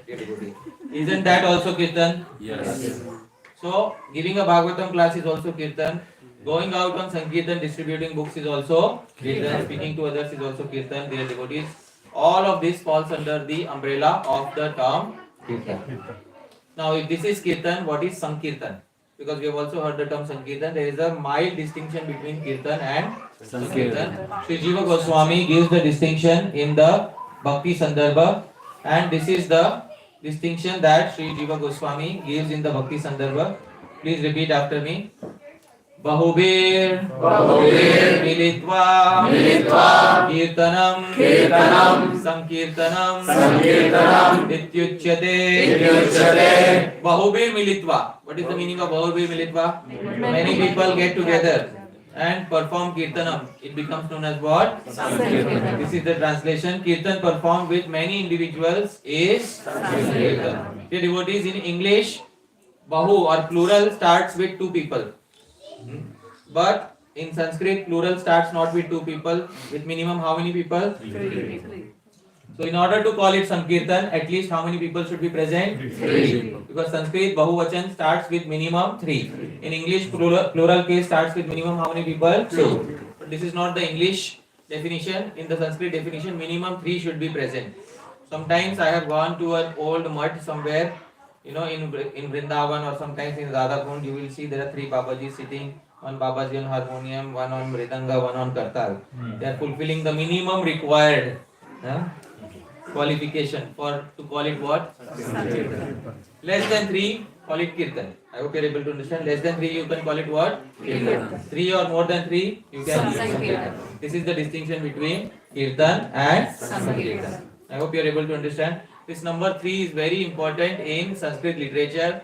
When plural is specified and no number is given, the automatic assumption is that the number is how much? 3. The devotees, this is called as Kapinjal Nyaya. In Jaimini Sutras, there is a Nyaya logic called as Kapinjal Nyaya. In Jaimini Sutras, there is a statement taken from the Vedas. Kapinjalan alabed. In the spring season, offer Kapinjala birds in sacrifice. Plural is specified. Offer Kapinjala birds. A number is not specified. Jaimini says number is not specified, but plural is specified. What is the number? Jaimini fixes the number according to Kapinjal Nyaya as minimum how many? 3. So this is a standard Nyaya, standard logic in Sanskrit known as Kapinjal Nyaya. In Hari Bhakti Vilas it is said Tulasi Malaha Dharaye. One should wear Tulasi Malaha. Malaha is plural. Number is not specified. But dear devotees, number is not specified, but by Kapinjal Nyaya, how many malas should a devotee wear? 3. Therefore, we are wearing how many malas, dear devotees? 3. That is the reason behind wearing Tulsi Mala. In Hari Bhakti Vilas, the plural term mala is specified, number is not specified. By Kapinjal Nyaya, the number is set as minimum how many? 3. Minimum 3. Sannyasis wear 5. An odd number is usually selected. This is called as Kapinjal Nyaya. By Kapinjal Nyaya, similarly it is decided Bahubir Militva. Minimum how many people should be present? 3 people should be present.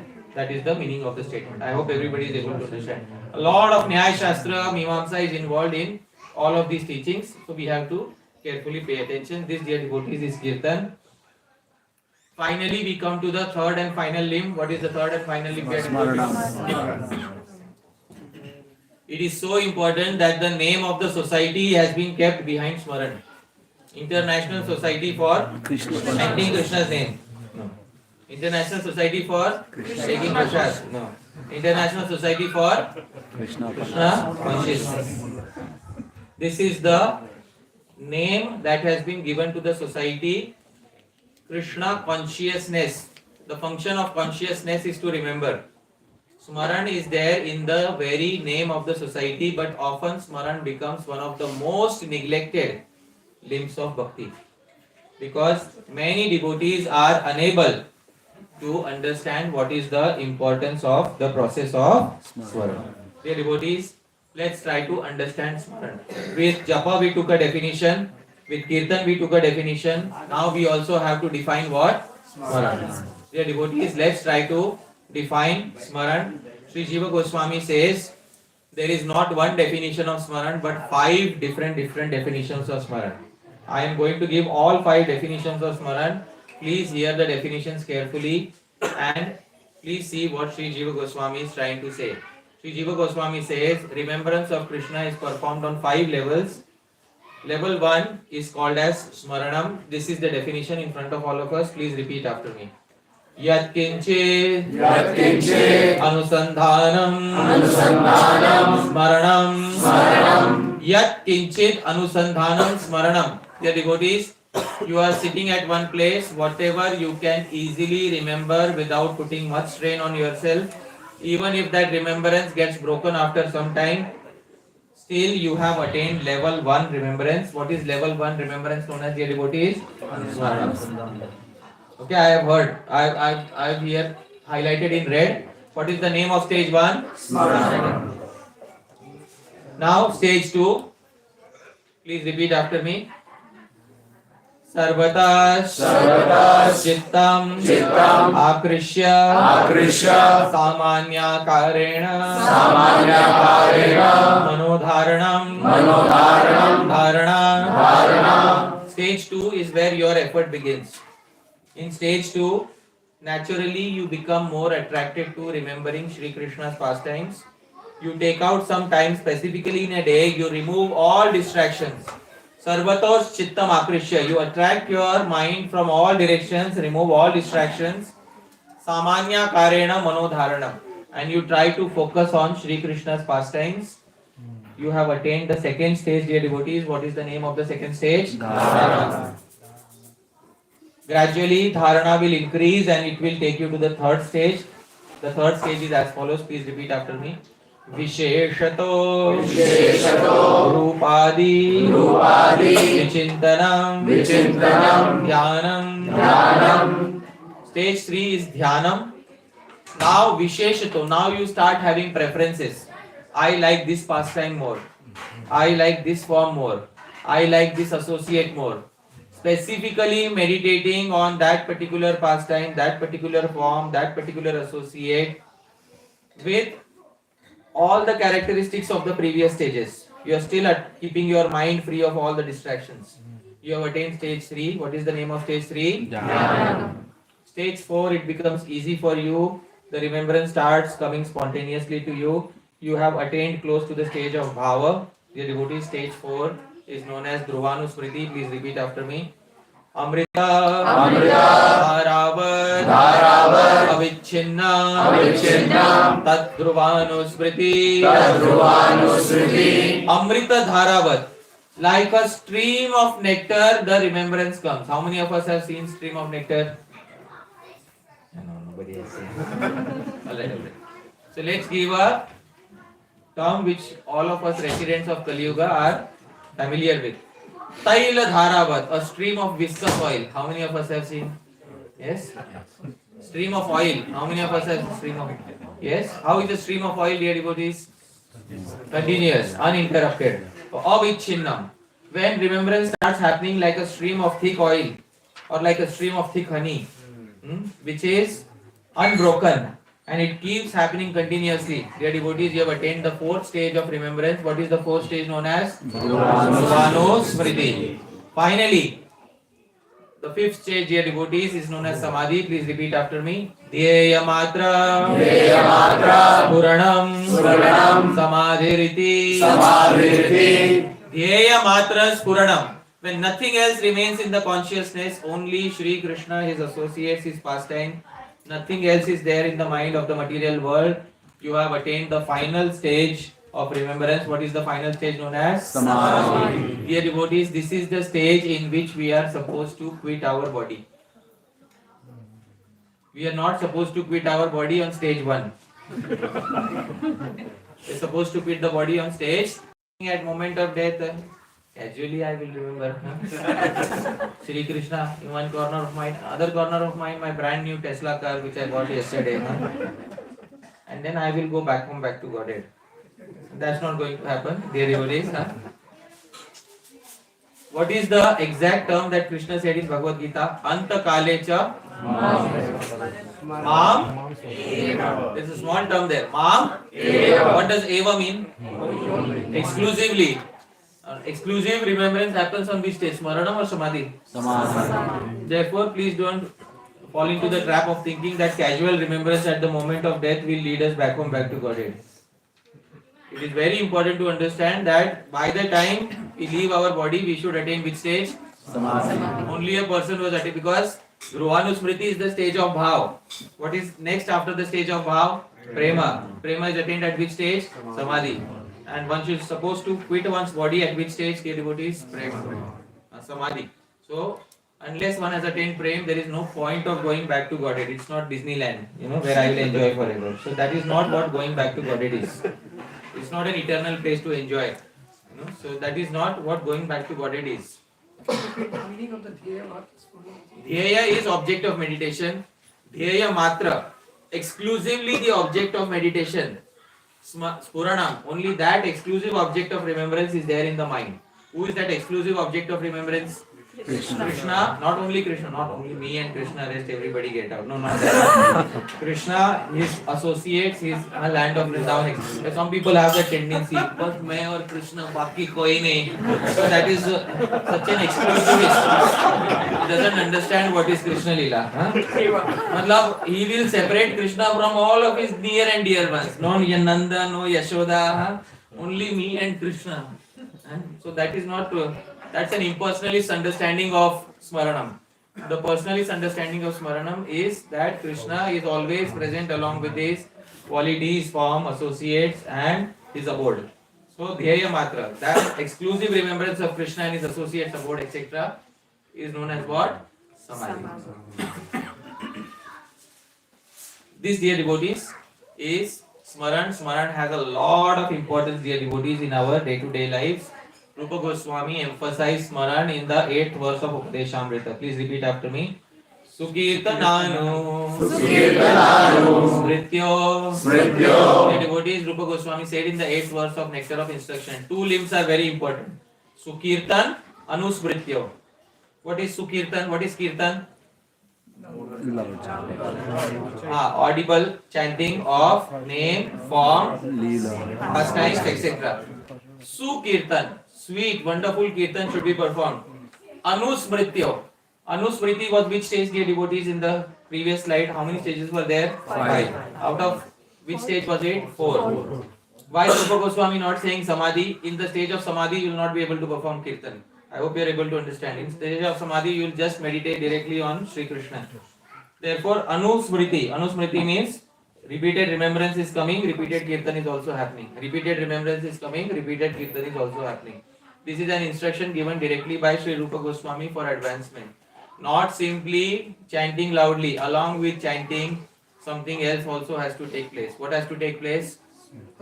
Anusmriti. Anusmaran or remembrance of Krishna has to happen. If Krishna has not entered into our consciousness, we have not become members of the International Society for Krishna consciousness. Dear devotees, there are 2 types of bhakti specified in Gaudiya Vaishnavism. One is called as Vaidhi Bhakti. Who knows the name of the other bhakti? Raganuga Bhakti. Dear devotees, the choicest aim of the Gaudiya Vaishnavas is to attain which form of bhakti? Vaidhi Bhakti or Raga Bhakti? For Raga Bhakti, Sri Vishwanath Chakravarti Thakur has written a separate book, Raga Vartma Chandrika. He says in Raga Vartma Chandrika, please repeat after me. Smaranasya atra raganugayam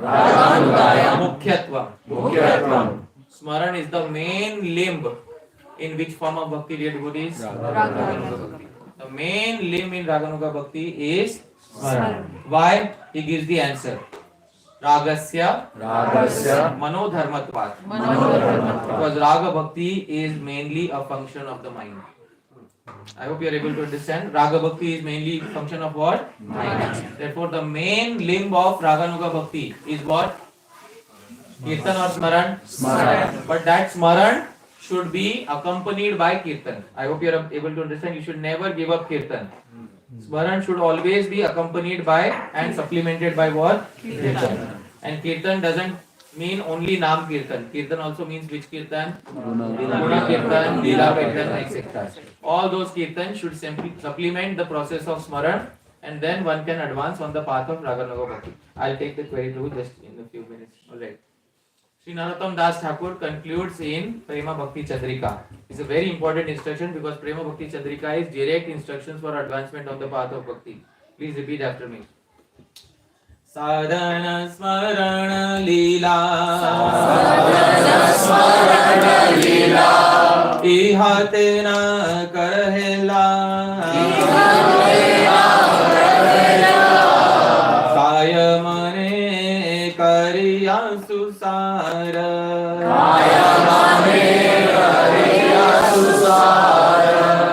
Two things are mentioned. Sadhana, Smarana. Sadhan refers to your japa and kirtan. And what is the third one? Smaran. Smaran of what? Smaran of Leela. Ihatena kara hela. Even by mistake, don't neglect this in your life. The devotees, even by mistake, don't neglect this in your life. Two things should not be neglected. What is the first one? Sadhana. And second is what? Smaran of what? Leela. Because some people will again come and tell you, no, Smaran means only Nam Smaran and don't go ahead. No. What Narottam Das Thakur has said, from Nam Smaran you have to move ahead to which Smaran, dear devotees? Leela. Has to happen.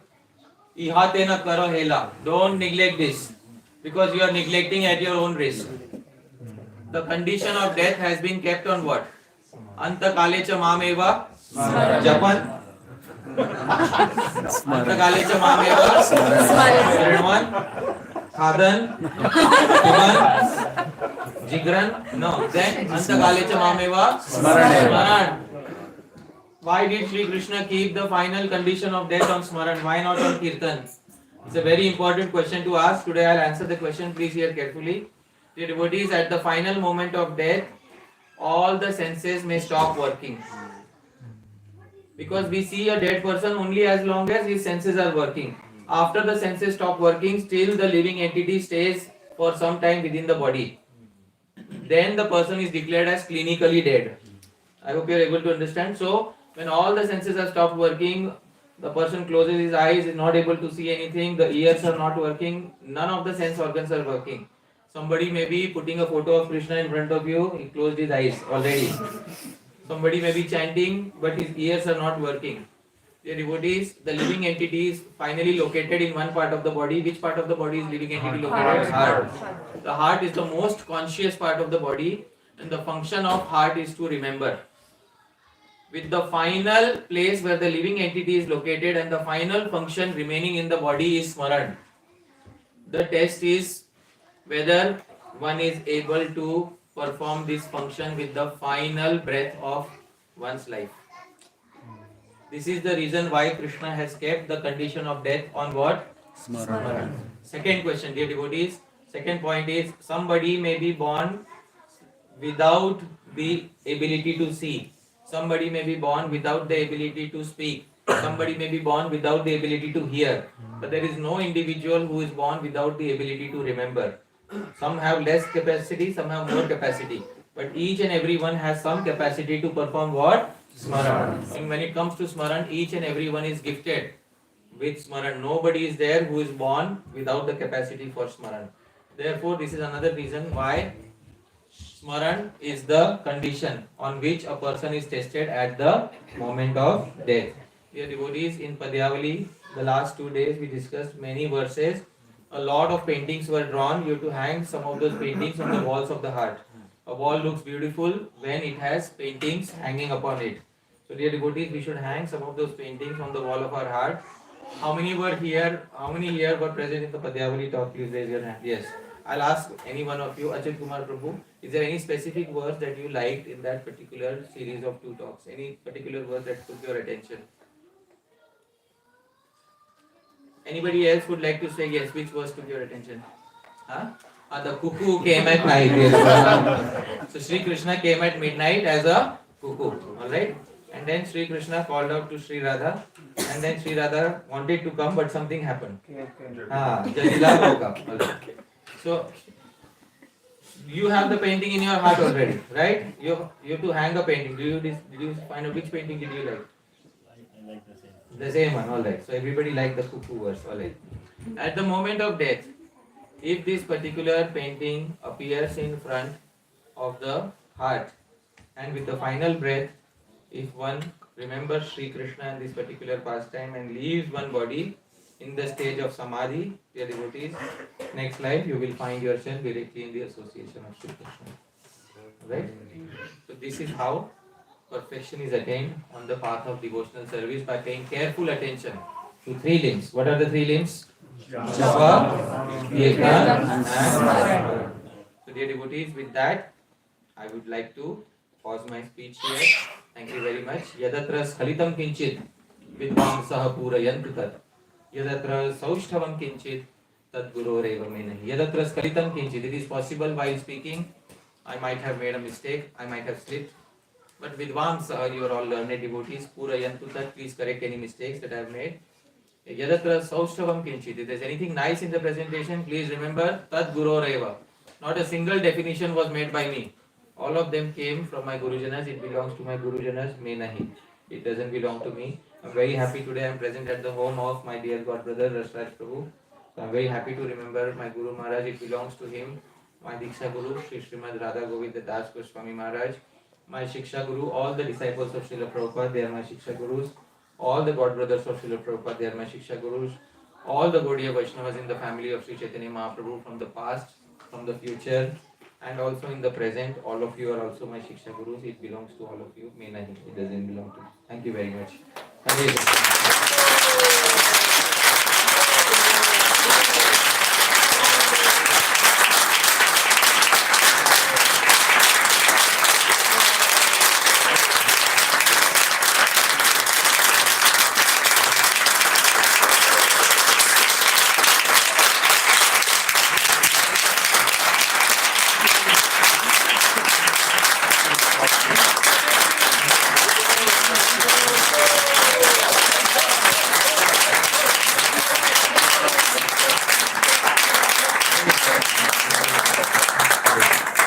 So it is said,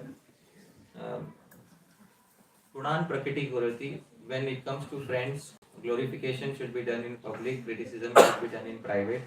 I would very much like to thank my dear friend Sachindra Krishna Prabhu, who kindly invited me here.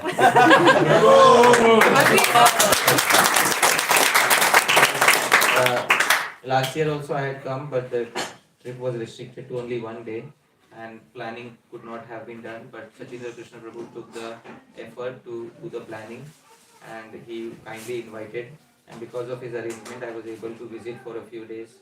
So I am very thankful to him and to his good wife, Kelly Chintamani Mataji, and to Arman and Amaira, very sweet and wonderful family. And I'm very grateful to them for kindly inviting me here. I'm also very thankful to Rasraj Prabhu for kindly inviting on this final day to his home, because it's a very familiar place. I'm staying with the God brother. Thank you so much, Rasraj Prabhu, Tejas Prabhu, Pushpadarini Mataji. Thank you so much. Very thankful to all the wonderful devotees at ISP. Today morning I met Vaishishika Maharaj and we had a great discussion together. So I'm very thankful to him also for so nicely organizing the community. I asked him all about how he decided to start the community, when he decided to start it, and what was the point. Because he told me he was previously living somewhere else. For many years he used to conduct a program at his home. And then I decided I asked him what was the point which made you come here and start the community. And then he told me all about it. So it's very nice, he has been doing such a wonderful seva to Srila Prabhupada. I'm very grateful to him for organizing the community in such a nice manner. And to all the Gurujanas who visit here, because many disciples of many Gurus are present here, to all the Gurujanas who visit here, who nourish their disciples from time to time, I'm thankful to each and every one of them. Thank you, dear devotees, for kindly being here. Hare Krishna. Yeah. So, do we have time for Q&A? Yeah. Alright, so we'll have Q&A. So, we'll go first to him, then we'll go to Mataji. Yes, Prabhuji, your question first. If you can perform kirtan, then we don't need the mic. For all the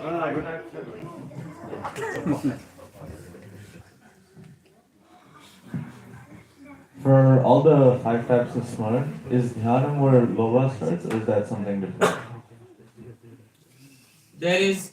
I think there is some correspondence given in Madhurya Kadambini. As far as I remember, the stage of Dhruvanusmriti was associated with Bhava, the stage of Samadhi was associated with Prema, and before Bhava is Asakti. So Asakti and all those stages were associated with the previous ones. That is what, there is some approximate coordination given in Madhurya Kadambini as far as I remember. Isn't it true, Prabhuji? The correlation is there, but I don't remember the name. Yeah, but this, at least I know, Dhruvanusmriti corresponds to Bhav and Samadhi corresponds to Prema. And previous stage is Dhyana. Dhyana logically must correspond to Asakti. Alright, that is the answer to the question. Yes. Yes, we'll go to Mataji, then we'll go to Prabhu.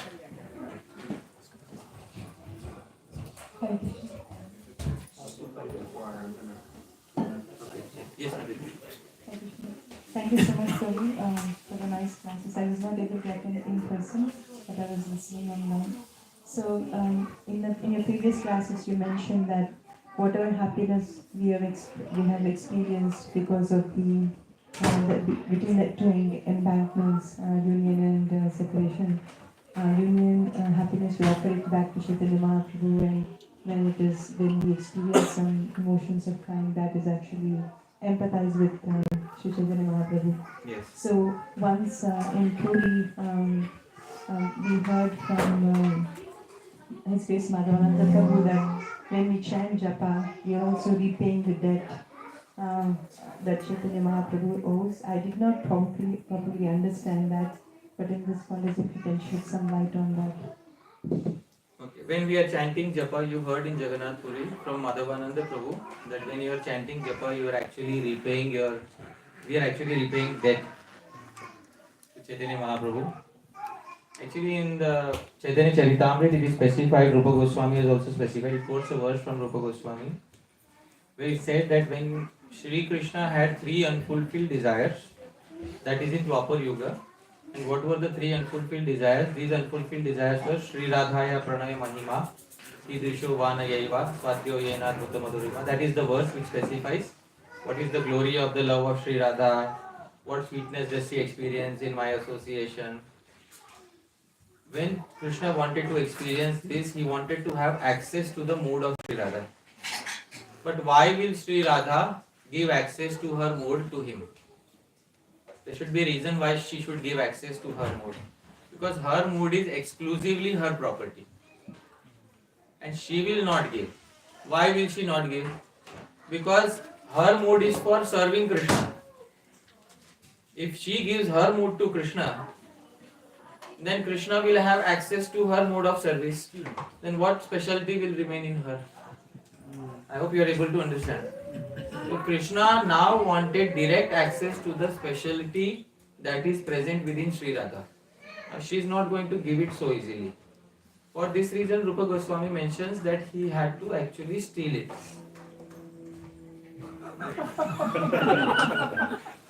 He had to actually steal it. Because ऐसे काम नहीं चोरी करना पड़ेगा. Like this it will not happen. You have to engage in some illegal activity. Anyways, Krishna is habituated to stealing. So nothing new for him. So when he stole it, obviously a thief who steals is penalized even to a greater degree. I hope you are able to understand. So when he stole it, Krishna thought, I will just access the mood, I will see what is the mood. But you can't access the mood takes over you. So the mood ended up overtaking his personality and also overtaking his bodily luster. The bodily luster turned to golden and the personality changed. In Dwapar Yuga is putting many conditions on bhakti. The amanitvam, adambitvam and sama dukha sukhe manapamanayo. In happiness and distress you remain same. In glorification or criticism you remain same. Therefore in Dwapar Yuga nobody became a devotee after Bhagavad Gita was spoken. Actually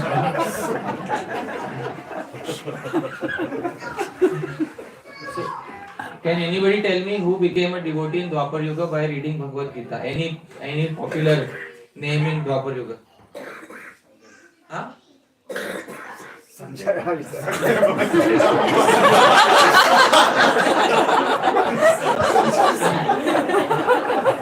Sanjay became a devotee. Out of syllabus. That's perhaps the only achievement of the Bhagavad Gita. Arjun is already a Nitya Siddha, eternal. Sanjay is also an eternal associate. Their devotees, not many devotees were created in Dwapar Yuga after Bhagavad Gita was spoken. Why? Because so many conditions are put. In Kali Yuga, he got access to the mood of Sri Radha. Sri Radha's mood is unconditional. No transactional business. You give this, I'll give this. You pay me so much, I will give so much. This is business actually. Transactional religion is not liked by Sri Radha. She doesn't like transactional religion. She drops all the conditions. Yes, Chaitanya Mahaprabhu, he drops all the conditions. And then only one thing. Can you just directly engage in bhakti? Can you chant Krishna Nama? Only one condition was there. What was the condition? Can you please chant Krishna Nama? That's not actually a condition. That is directly bhakti. Can you actually perform bhakti? That is what he is saying. No conditions are kept. So that is the mood of Sri Chaitanya Mahaprabhu, but he is paying it back because he has stolen. Krishna is paying it back because he has stolen. And now, who will help him pay it back? So we have to help him pay it back. Because what payment is needed by Sri Radha? What payment does Sri Radha expect? Sri Radha always expects that you please, in my association, you please do something. What payment does Sri Radha expect? In the direct words of Sri Chaitanya Mahaprabhu, I will specify the payment that Sri Radha is expecting from all of us. This is in Chaitanya Bhagavat. I will specify the verse. Please repeat after me.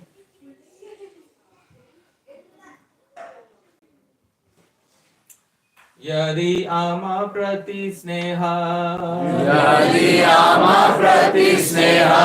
bhave sabakara bhave Krishna vyatirikta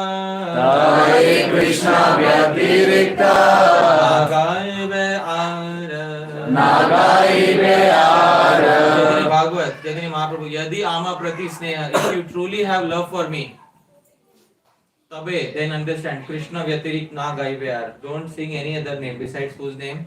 Krishna. Therefore, in the Sampradaya, there is such heavy emphasis on singing Krishna's name. There are many other Sampradayas who will come to us and say, no, chant Radha's Naam. Radha's Naam is first.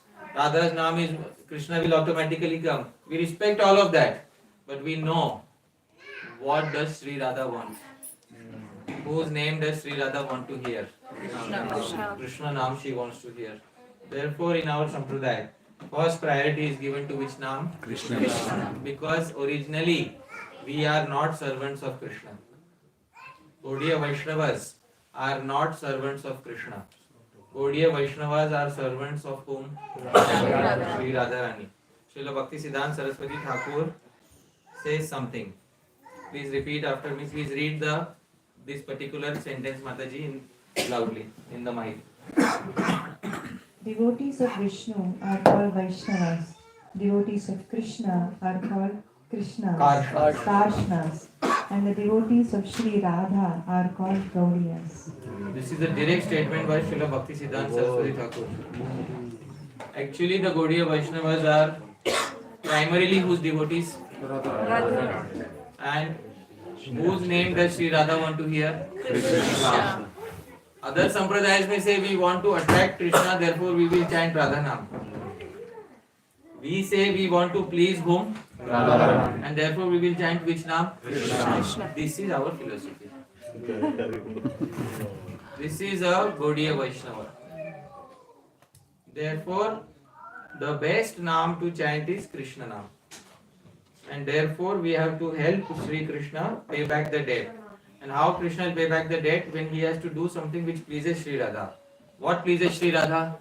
Chanting. And now you understand what is the secret behind what was said. I hope that clarifies. Thank you. Alright? Thank you. Hare Krishna. Yes, we will go to Prabhu, then we will come to this verse. Hare Krishna, Prabhuji. So, you mentioned about the comparison between japa and kirtana. So we see that the kirtana is emphasized, Kalai Doshani Viraj, as well as the Nama Sankirtan, one of the 5 items of sadhana is the Nama Sankirtan. Yes. So when the kirtan or the Sankirtan aspect is so much emphasized, the Yuga Dharma also, so why is that we do more japa than the kirtan? Why is it that we do more japa than kirtan when kirtan is specified as the Yuga Dharma? There is no doubt about the fact kirtan is Yuga Dharma. But kirtan has a prerequisite. What is the prerequisite of kirtan? At least two should come together. 2 or more should come together, then you can call it kirtan or sankirtan. Japa drops that requirement. Japa is traditionally supposed to be a solitary activity. If we go to Vrindavan, we have Prachin Radha Shyam Sundar. Have you gone to Prachin old Radha Shyam Sundar Mandir? How many have gone to Prachin Radha Shyam Sundar? It's next to Radha Damodar. In Prachin Radha Shyam Sundar Mandir, there is a underground bhajan kutir of Shyamanand Prabhu. Has anybody seen underground bhajan kutir of Shyamanand? How many people can fit in that kutir? Just one person. Previously, all the paintings that we see of acharyas chanting, do we see them chanting alone or in a large group? Mainly Haridas Thakur alone. Chaitanya Mahaprabhu, he used to have his beads around his stomach to chant alone. So primarily, japa is an activity which can be performed without the help of a second person, and we need some form of sadhana which we should be able to perform when nobody else is there and which is related to Krishna Nama. Also, Bhagavad Gita therefore says Yagya Nam Japa Yagyasmi. Amongst all the Yagyas, I am which Yagya? Japa Yagya. But we should also know that simply by Japa, Kirtan is not performed, because Japa and Kirtan are two separate limbs of Bhakti in Bhakti Rasamrit Sindhu. In order to get to Smaran, we have to perform which limb of Bhakti? Kirtan. Because Kirtan involves the entire spectrum. Which spectrum is not only Nam. Japa is related only to Nam. Do we have Guna Japa, Leela Japa, Rupa Japa? No.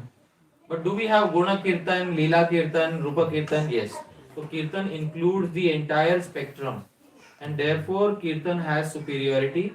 When we perform Kirtan, Guna, Leela, etc. are also there, that are directly helpful in Smaran. But we also need an activity which we can perform solitarily without the help of a second person, and therefore japa is there. So these are. I hope that clarifies the distinction. Thank you so much, Prabhuji. Yes, Prabhu, now to yourself. Then we'll come to you. So, thank you.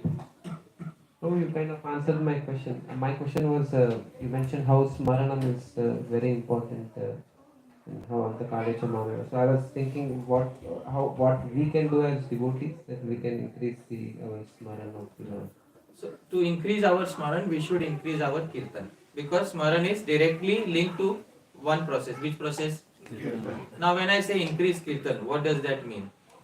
It means that we should get together with like-minded devotees and speak of the Nama, Guna, Rupa, Leela. Suppose tomorrow, prove your good name. Madhav Govinda. Madhav Govinda. Tomorrow you are told by the temple, tomorrow you have to speak on 10th canto of Srimad Bhagavatam, you have to speak on Syamantak Mani. Like I had to speak yesterday. You have 1 day's time. What will you be doing tonight? Tell me. No, not tomorrow you have to speak on Talvan Leela. What will you be doing tonight? Now then you will take seriously. Because tomorrow you have to perform Kirtan. In order to perform Kirtan, you will take reading very seriously. Then tomorrow you will go in the temple, you will perform Kirtan. By your performance of Kirtan, everybody will get an impression of Krishna Leela in their minds. You have helped other devotees in their Smaran. But while you are performing Kirtan, you cannot perform effective Kirtan unless you have also had effective Smaran of your own. Kirtan and Smaran are mutually related to each other. The Srimad Bhagavatam says something about this. And Bhavo hi bhava karanam. Bhava means one's mood. Bhava karanam gives the result. The mood with which you will give the lecture, that mood will be come to the audience. I hope you are able to. Suppose you are frustrated. Then next morning you go to the talk. Jai Radha.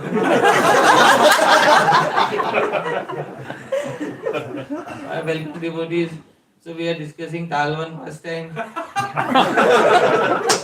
One day Krishna and all his friends, they saw big tal trees. Dhenukasur wanted to kill them, but Balram killed them instead.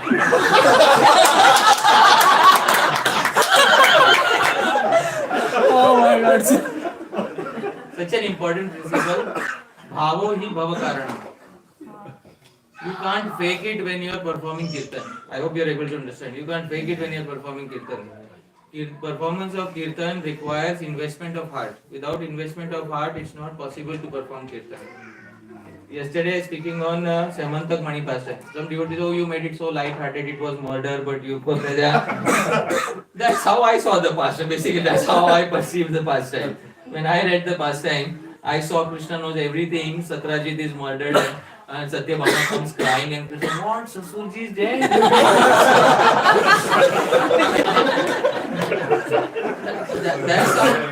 That's how I saw it. So that's how I presented it. So frankly speaking, Krishna knew, and there's a reason why Krishna wanted to do that. Krishna wanted to teach Satrajita lesson, and the acharyas have mentioned it. So bhavo hi bhav karma is very important. You can't. Bhava is the result. Bhava is the mental feeling. The mental feeling gives the result. So what mental feeling you go with while performing kirtan, that mental feeling will the audience will be drenched in. So it's important that we should have Smaran to perform kirtan. Therefore, kirtan is very important in order to get to that stage of Smaran. Without kirtan, if you want to do it, you will find it difficult. You'll have to study yourself.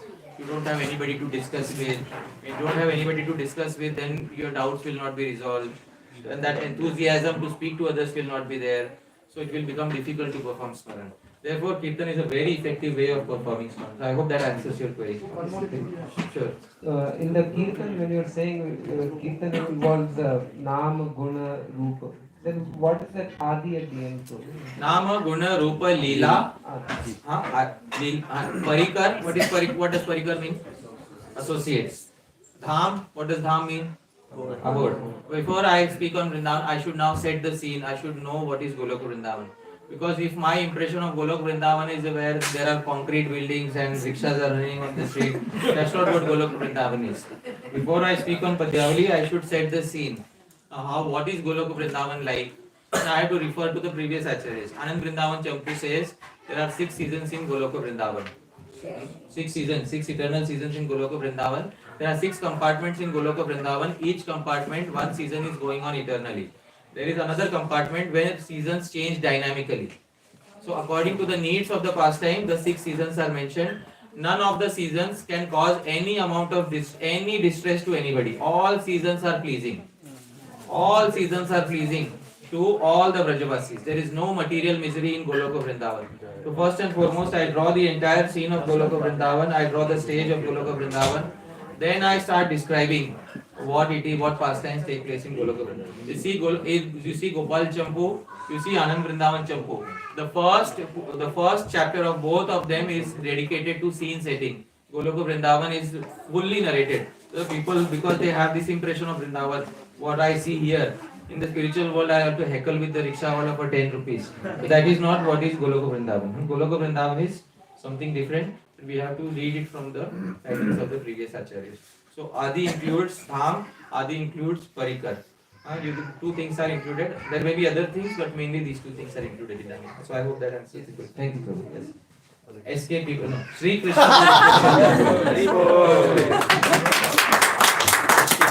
I remembered your name. Oh, thank you. We will give the mic to Sri Krishna Purushottam. A wonderful devotee who is doing Go Seva. Go Seva is considered one of the direct 64 limbs of Bhakti mentioned in Bhakti Rasamrit Sindhu. Sri Jiva Goswami says, Gavam Kandoyanam Kuryat, scratch the cow's body, go grasam, feed grass to the cows, go pradakshinam. Please perform pradakshina of the cow. Goshu Nityam Prasannasu, when cows are eternally happy, Gopalopi Prasidati, Bhagwan becomes directly happy. Hari Bol.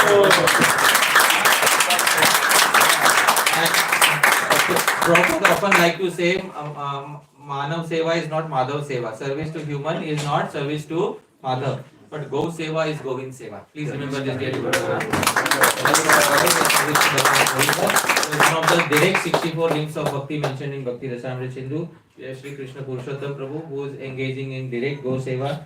And dear devotees, please support him by at least visit. How many of you have not visited his farm?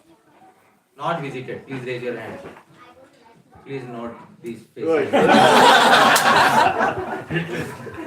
Please yes, Prabhu is also the Buddhist social leader. Oh wow. Along with Mata. Thank you, Prabhu. Your yatra started with your wonderful association coming to Goshala. You shared all your realizations. Now I heard your class. I feel thank you so much for Hare Krishna. So, Prabhu, you mentioned that Antakalecha Mahametam. Right? So, Krishna's pastimes that includes cows, right? Yes. That's because when people comes, right, just they talk only like I only deal with Krishna alone. Not his. When Krishna went to Dwarka, he took his cows also to Dwarka, right? So the question is directly if you take care of the cows, they said that we can go back to Godhead. Right? So So, as I said, because in one of the point, I specifically made it a point, that some people are thinking only me and Krishna, nobody else in between. So that is not, we are not impersonalists. Krishna with all his associates. So are the cows of Krishna also his associates, yes or no? Yes. Obviously they are his associates. So if somebody is serving the cows, and then they are remembering Sri Krishna Leela, how Sri Krishna used to serve the cows. Because in every activity, Smaran of Krishna has to be there. Smaran is the most important. Always remember Krishna, never forget Krishna. Smartavya Satatam, Vismartavya no Jatiche. While rendering service to the cows, if one thinks of Govinda, and if one thinks of the various names that Bhagavan used to call his cows with, and then in this way, if one develops one's Smaran, at the moment of death, one remembers Bhagavan Govinda serving his cows. And one has a desire that Bhagavan, please also consider me as one of the servants of your cows. I hope you are able to understand. Yes. With this mindset, rendering Gau Seva, if one leaves his particular body within the mind, rendering Gau Seva, he leaves their body. Next life, they will find themselves in the midst of the cows. Yes, sir. So, Mataji, we will come to you, then we will come to ask the easy question.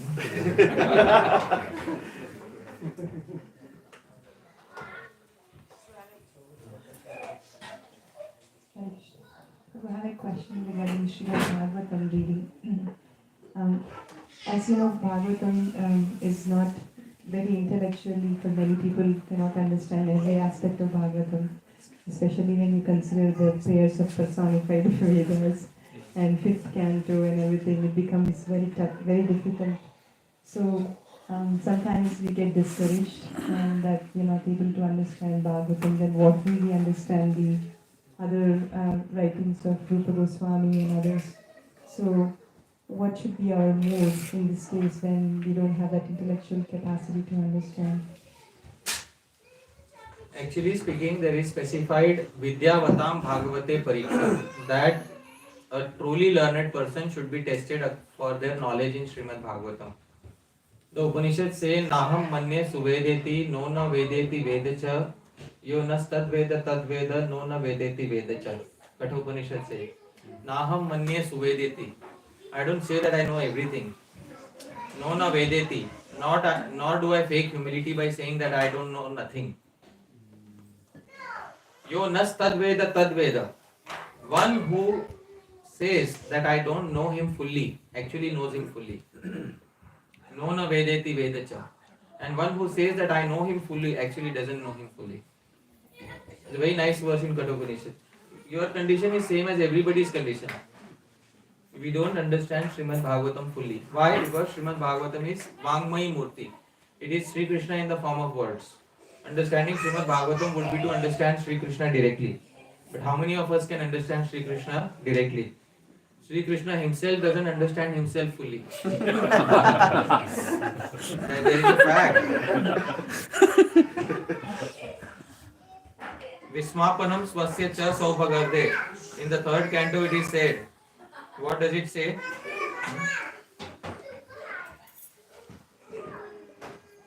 The pastimes were wonderful for everyone, even proud of their own opulence, including the Lord himself.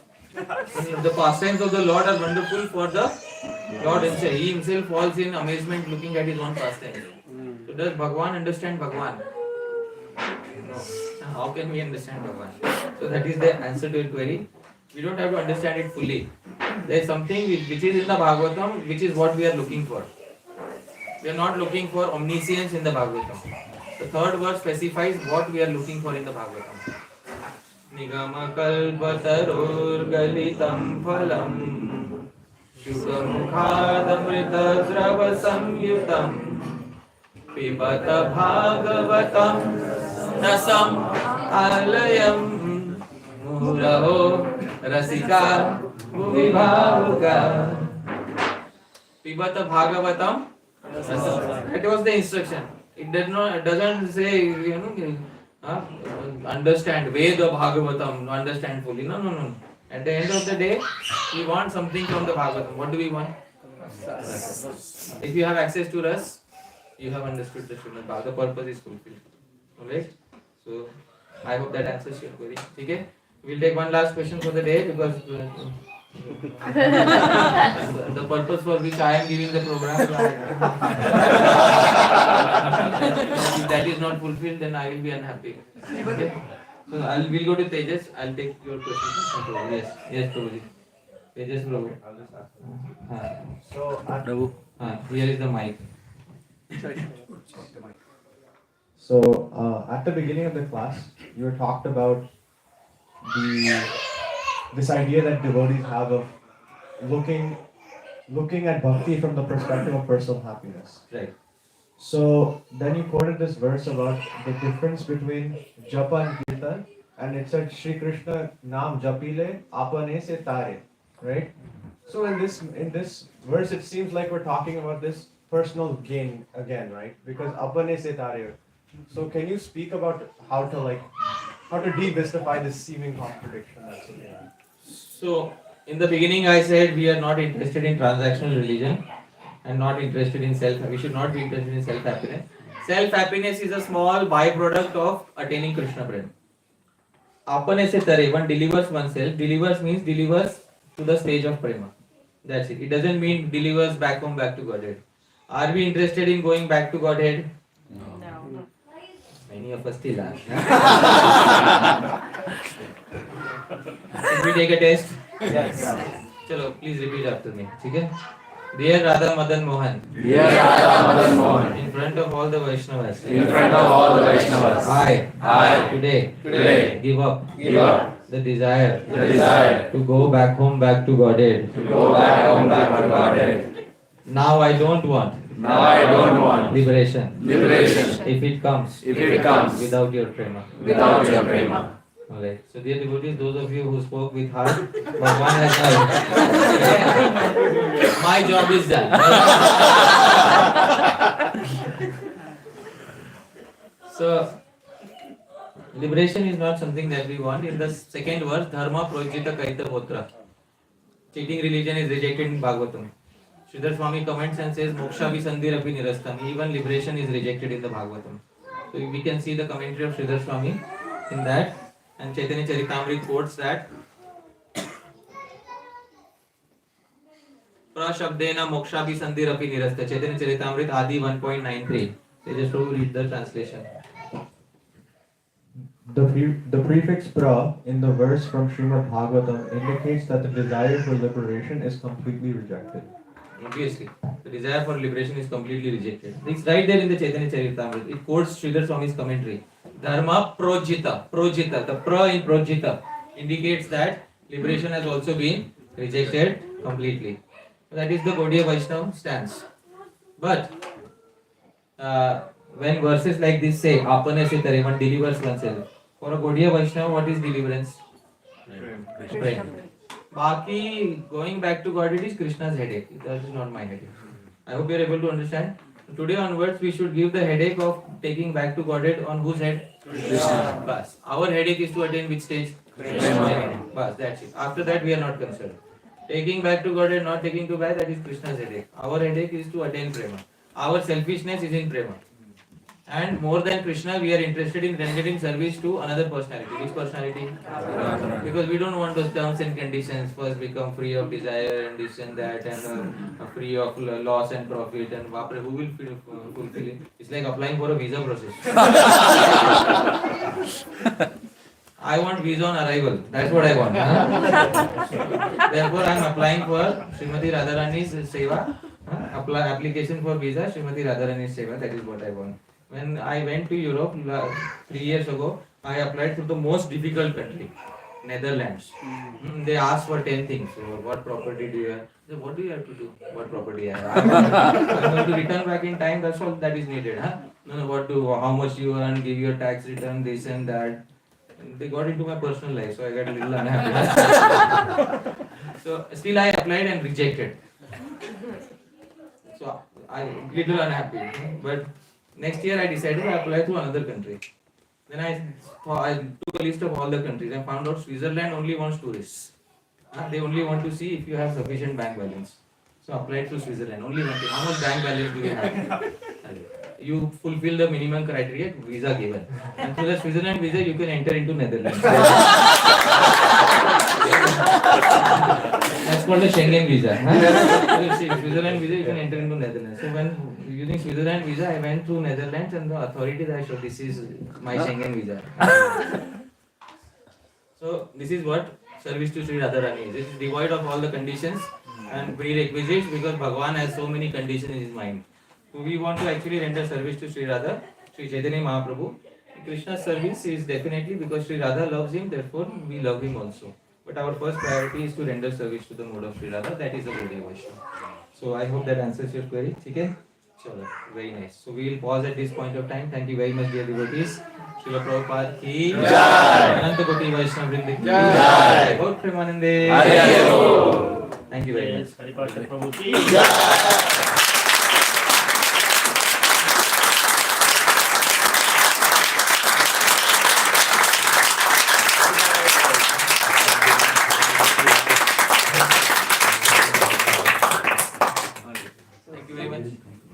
Somebody can do Narasimha prayers? Yeah. What? Narasimha prayers. Namaste Narasimhaya. Namaste Narasimhaya. Praladadayine. Praladadayine.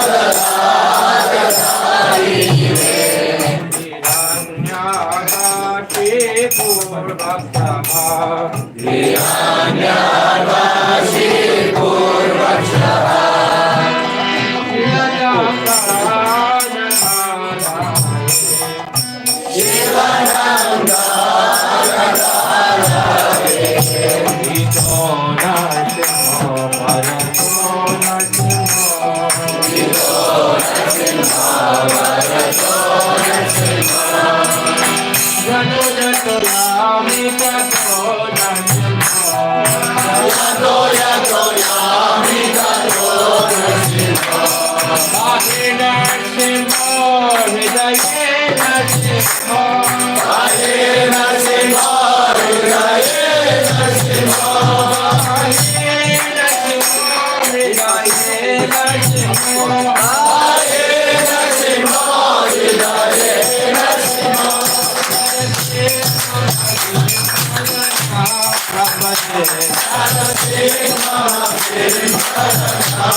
Jai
Jagannatha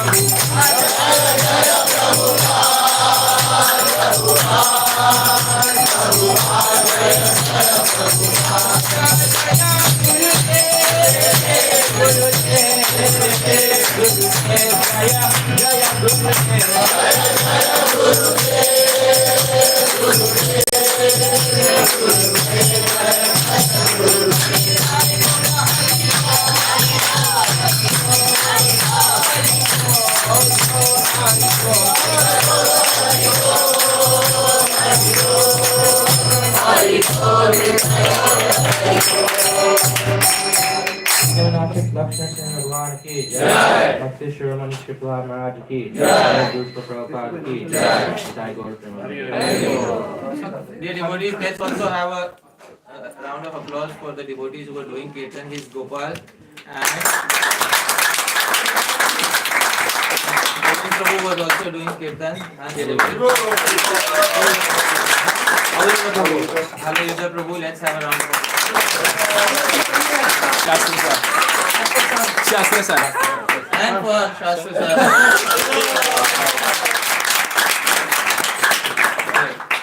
Let's sing together, dear devotees. Mahaprasade Govinde Nam Ramane Vaishnave Svalpa Punyavatam Rajan Vishwasvane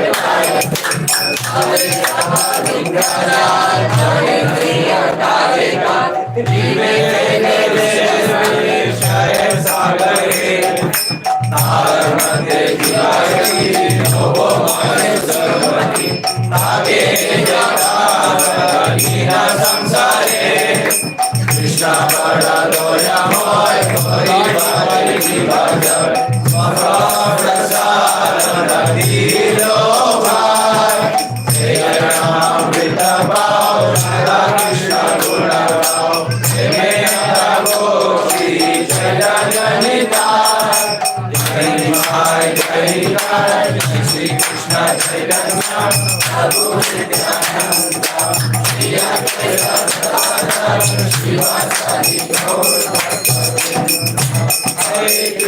Hare Krishna, Krishna Krishna, Hare Hare, Hare Ram, Ram, Hare Hare. Shri Gaur Nitai Mahaprasadam ki Jai. Jai Gaur Premanande. Where is Prasadam? Prasadam is served out there. Okay, Prasadam is outside. Both processes.